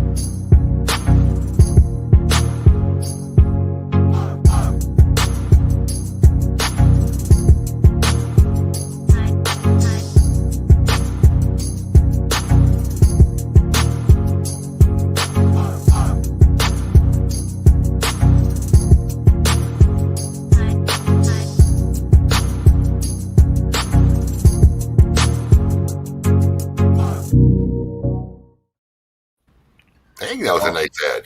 That was a nice ad. That was a nice God, ad. it sounds like we're at a strip club. Now on Candy the main stage 2, stage. Candy stage 2. Can we have, so it's time for Numero de los Muertos, brought to us by Smoke Inn. Garrett, what do you have for us this week? Or Max Headroom, what do you have for us this week? Right. well, first, I would like Abe's People to do my OnlyFans intro. If we could get that done, that would be great. Wow. I'm going to All skip right. past that. And I'm going to sadly admit I just learned what that was about 2-3 weeks ago. How did you learn what it was, Abe? Please tell us. No comment. No comment. It was brought to my attention. Really? All right. Alex Zavala taking partial credit for that. This week, our number is 30 on average in the U.S. die from these. oh, these, plural. On average, 30 people a year in the U.S. die from these. Is it a medical procedure? No, sir. Does it involve a strip club? No, it does not. Is Carlito guessing again? No, that was Charlie. That was Charlie's guess. That was Carlito's first guess when he was commenting on the show once. It was his guest strip club. Is it animal related? No. Does it involve machinery? Loosely, yes. Is it related to current events? No. How long has the average death been at 30? Is this a new phenomenon, or is this a So that- phenomenon that's That's a Well, lot of it's research. it's a 10-year average. 10-year average? All right. Man, fuck Mark Van Slaterite for saying tapeworms. That hit home. It is not medical. Too soon. Too From soon. something you wear? Crushed by a car? That's Josh. You are way off. Somebody said grain bins, and they're probably not that far off. I think about 26 to 38 people suffocate in grain bins every year across the United States. Are any of the deaths related to Amish people? No. So it's not technology related. Correct. Is it something you wear? No. So it's not a belt. Is it Back to my original guess. is it food related? It is not food related. Is Does it involve a Striking phone? out tonight. Not a phone. Is it job related? No. Is it hobby related? No. Are vehicles involved? Some may call these a vehicle. Well, it is a vehicle of sorts. Does it involve water? No, it does not. Is it skateboards? Number of people killed on electric scooters, self-propelled No. scooters. Nope. Does it have wheels? Not Not how you're thinking. Does it involve a crane? No. Is it something that has to do with aviation or flying? No. Is this segment like a worthwhile use of Abe's money?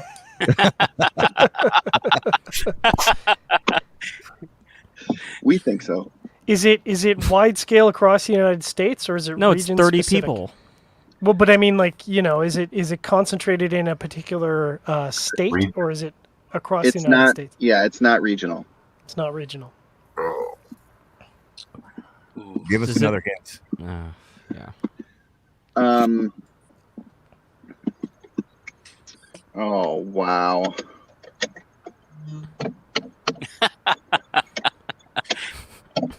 This is a terrible segment. Jay Davis asked if it was colostomy bags. It is definitely not colostomy bags. This is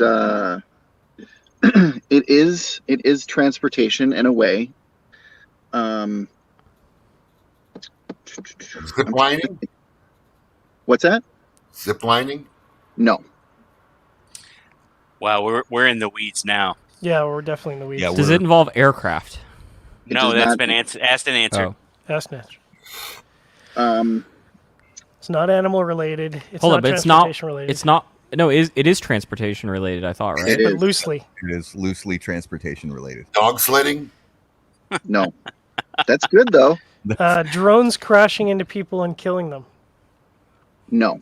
Does it involve mountains? No. So some of these involve buttons. There's buttons involved. Elevator crashes?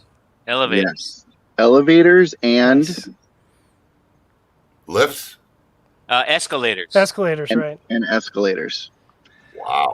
I could not. So the CDC did not separate out the difference between elevators and escalators, and they lumped them together.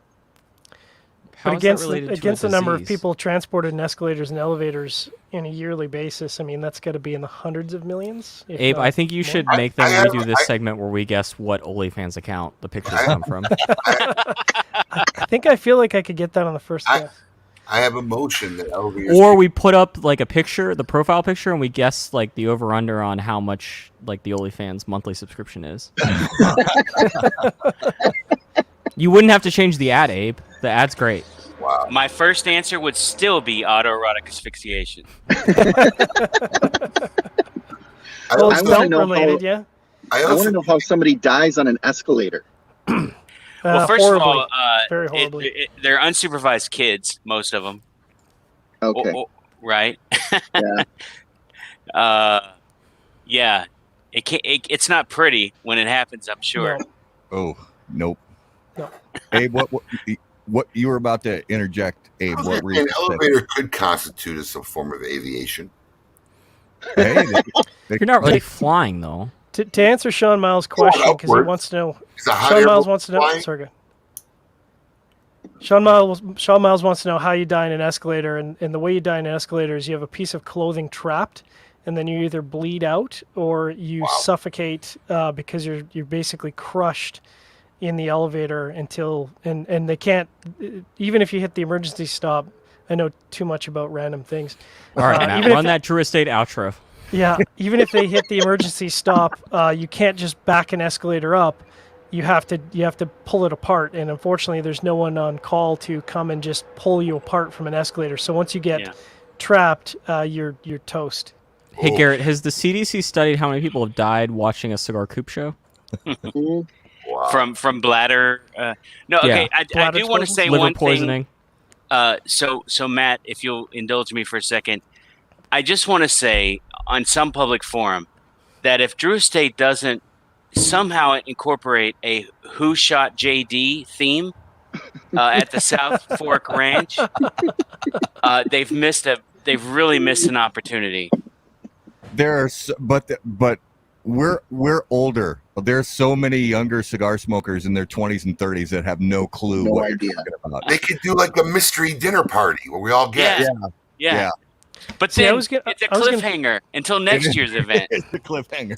Totally. See, if we weren't going elevator deaths, I was gonna probably go people choking on eating steak at a restaurant. But Well, that was this week's Numero de los Muertos. All right, so let's move into this week's Notable Smokable. And as always, Notable Smokable is brought to us by our friends at Ace Prime. Notable cigars, notable passion, notable purpose. So each week we each name a cigar that is notable to us that we smoked this past week. It could be something that's been on the market for years that we just revisited for the first time in a while, or it could be something brand new that we just smoked for the first time. So John, let's start with you. Did you smoke anything notable this week? I did, actually. I smoked Partagas Lusitania from the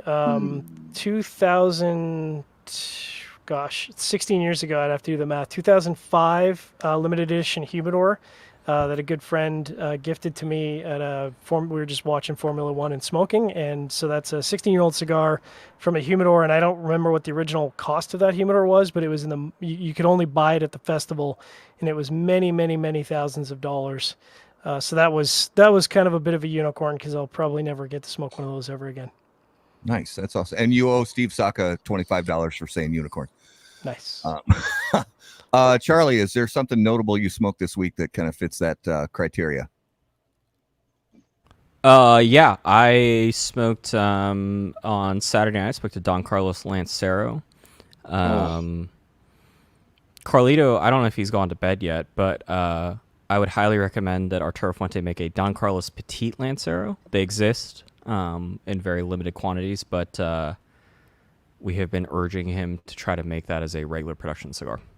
Yes, I echo that. Can't you just cut them in half and put a cap on? Isn't that what you do? I mean, skip that. Well, speaking of Skip, did you have a notable smokable this week? Man, I'm probably smoke as many cigars from other people as anybody who makes cigars. And this whole month I've been in San Juan del Sur with bags of my own segundos. So I think the last notable thing that I smoked was a new tobacco that I hadn't smoked before. Crow 2012. So I have nothing. I have nothing new to add to this segment. The craft 2021, which ships today. So if I'll plug my own thing, I've been smoking a lot of those, and I really like them.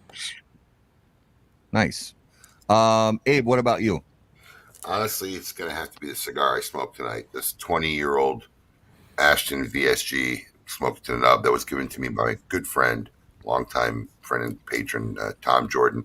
Thank you. I don't know if you're going to watch or see this episode later, but I actually smoked the cigar tonight during the show. It was amazing. Did the band say cabinet on it, or is that? I think it's after the cabinet bands. Is it one of the round ones, Abe? No, it's definitely after box the rounds, but it might have been the cabinet still. Yeah, I think the only round VSG is the one in the tube. No. There was the first 2 years were round. Right. Oh, back in the day. Okay. And then they box pressed them. That's why I was asking if it was round. No, it wouldn't have been round. It might still say cabinet on it, the band, though. My band does not. Yeah, I think it was slightly after that. Garrett, did you have a notable this week? I did. Breakfast yesterday, I had a Black Irish by this one guy. Mike Can't remember his name. Mike Rosales. Rosales? And it was it was fantastic. Gifted to me by my guy Raul, and good job, Skip. It was my first and delicious. It takes a village. My notable this week was the new size of the Crux du Connoisseur, the number 4. Just smoked it a few days ago. That's on my list of ones from the show that I want to smoke. Yeah, this is not a trade show podcast. It's. I prepared a list just in case it was.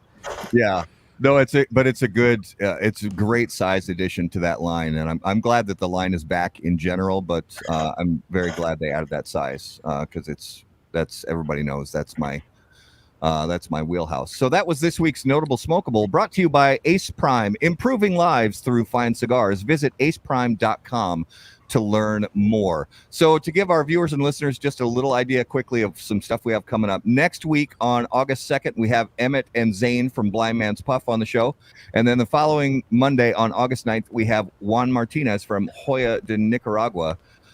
So I just want to say thank you to all of our panelists for joining us this evening and spending a very, very long broadcast with us. I think we covered a lot of fun topics, and you guys we have you on because you guys know so much, and honestly, we appreciate you sharing all your knowledge and your feedback with us. And hopefully us as consumers and everybody watching and listening had their listening ears on, because I think there was a lot of good info out there this evening. So thanks everybody for being on the show. Thanks for having us. Thanks for having us. Thank you. So I will close out the show now. I want to thank our viewers and listeners as always for being the best part of How About That Cigar. If you did not have a chance to watch live, then thank you for watching after the fact, and thank you as always for listening on the audio podcast. If you guys have questions for Garrett or myself, as always, you can email us on howaboutthatcigar.com. Be sure to follow us on all social media at HBT Cigar. And until we see you guys next time, burn cigars, Not bridges. There's Garrett, not bridges. All right. Thanks, guys. We'll see you later. Thanks, everybody.